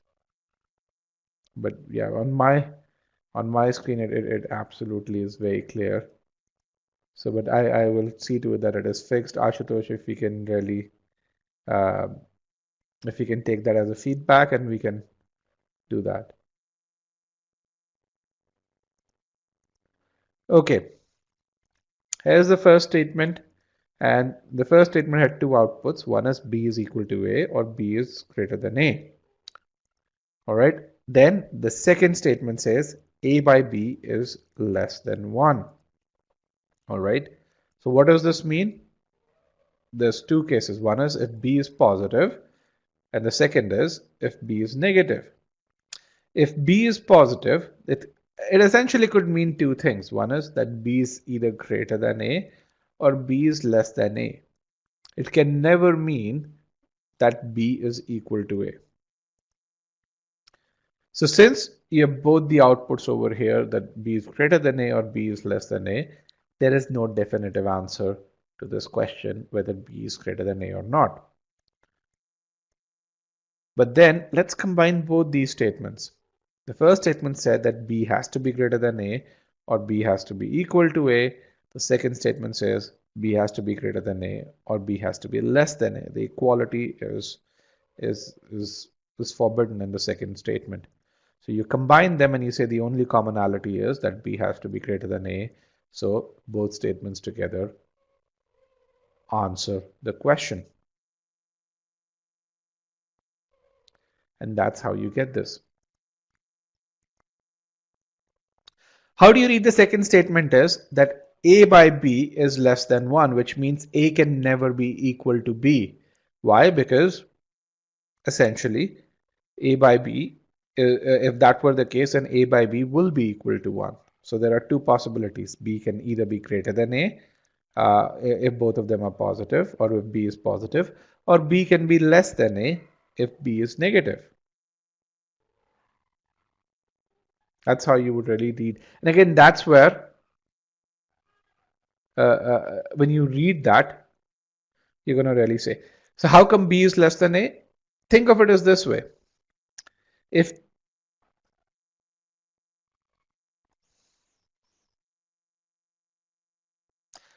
okay, guys, if you have a question, please put them in the Q&A pod.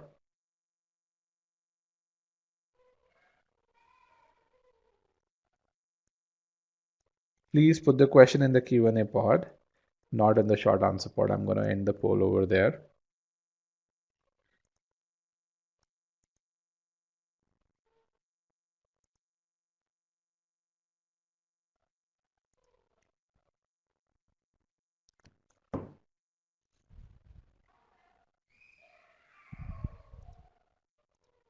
Okay.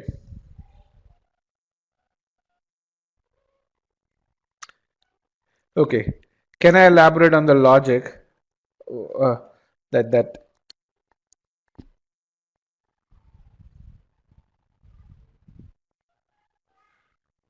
just 1 second.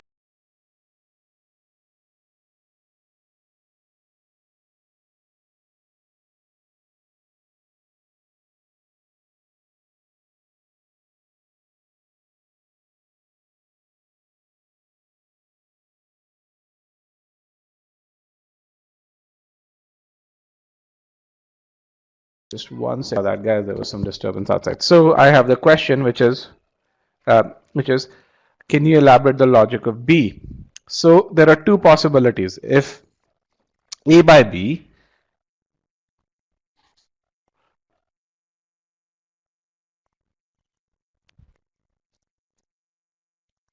Let me just get in a notes pod over here. Let me get this notes 9. I'm gonna, so let's take some values of A and B. A is equal to 1, B is equal to 2. Then what is A by B?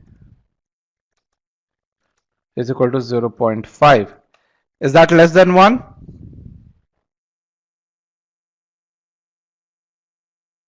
Is that less than 1? Yes.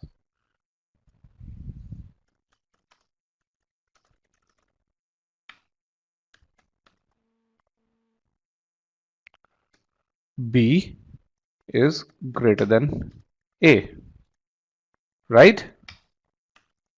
Now, let's say A is equal to 2, B minus 1. What is A by B? A by B is equal to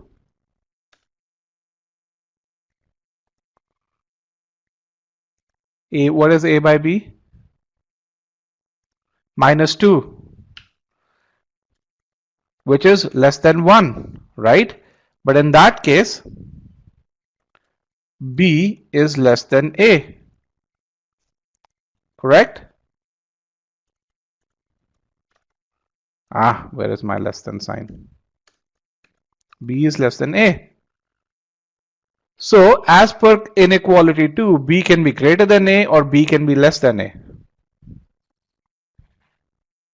Can you see that?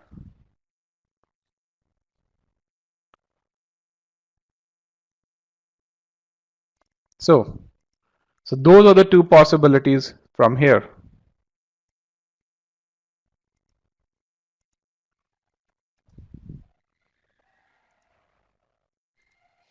All right. So when you combine this, you really say there's only one possibility that is common, which is that B is greater than A. So choice C is sufficient. Okay, guys, with that, we have one other question, but I think we've gone towards the end of this webinar. So I'm going to leave that question to you. And then I want to go towards what are the next steps that we need to do. One thing that hopefully I've been able to impress upon you guys is that acing the GMAT is not about acing the quant aspect of it. It's about acing the logic aspect of it.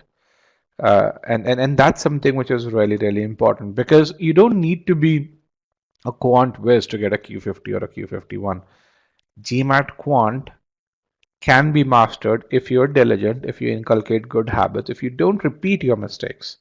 And I'm going to demonstrate how people do that.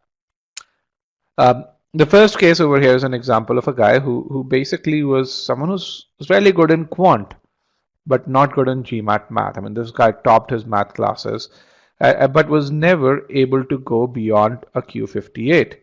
And it wasn't the math that was faltering him. It was the logic that was faltering him. And once he started using this consistent approach, he was able to get to a Q51.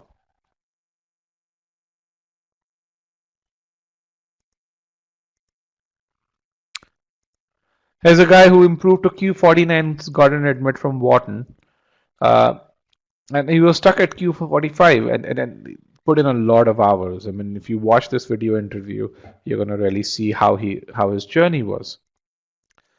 Again, what helped him improve? The first piece is to avoid repeating mistakes, to understand where he was making mistakes and then avoid the same. Then to use data to isolate the areas that he needed to work on. Data can be super powerful when it comes to going from that Q45 to Q49 or so. And then once you figure out which are your weak areas, doing that selective practice to prove that you're not making the same mistakes. He's admitted to many schools. He's now studying at Wharton. Here's an example of a guy who went from a Q30 to a Q45 in a fairly short amount of time. Q30 is actually about 20 percentile on quant. And he had to build his basics. He had to build good habits in there.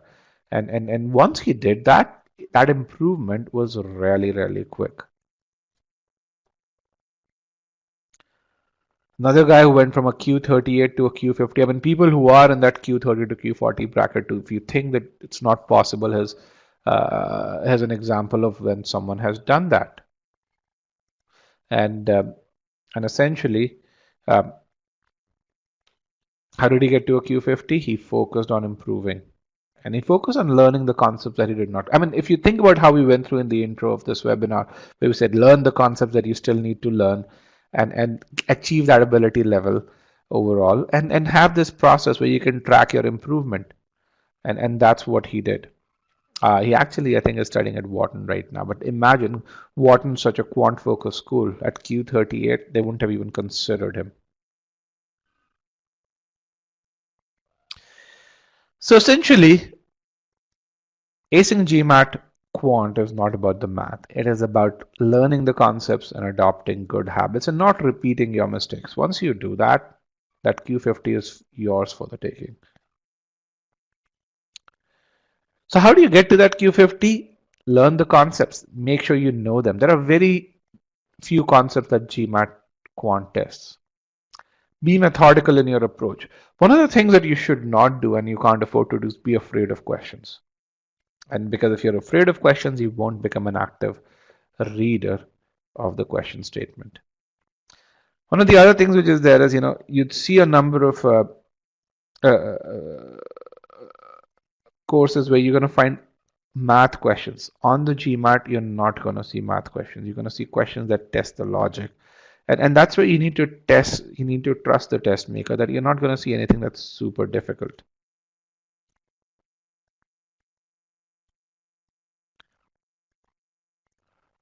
So what are the next steps? Review the video lessons, solve the practice problems that I'm going to share in this PDF, and there are some questions in Scholarium that you need to solve as well.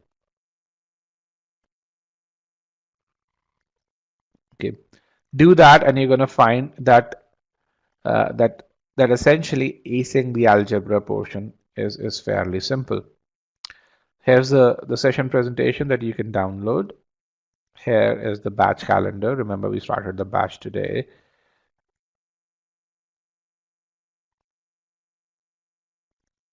And then if I could get some feedback on the webinar, that would be really good.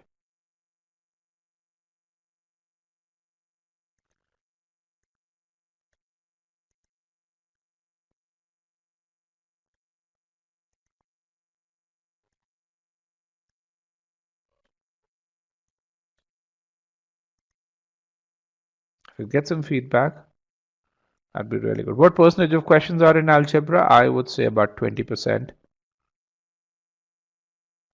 At least. The algebra geometry section is about 30% of all the questions.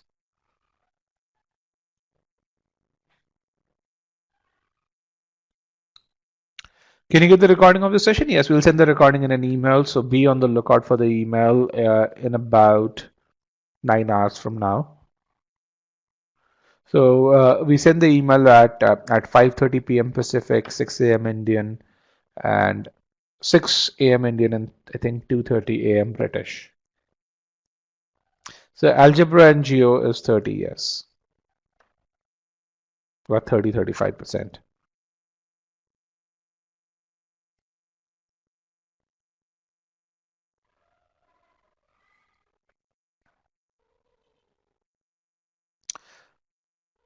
All right, guys, with that, I want to thank everyone for taking the time out to be with me. It was really enjoyable. I mean, I love the way you guys participated and the way you were taking notes during this session and the takeaways that you guys really, the feedback that you gave after every section of this session. So it was really, really useful for me as well. So after this, go take a look at the free trial and hopefully I'll see a few of you on egmat.com. Thank you very much and go and have a good day. Study well.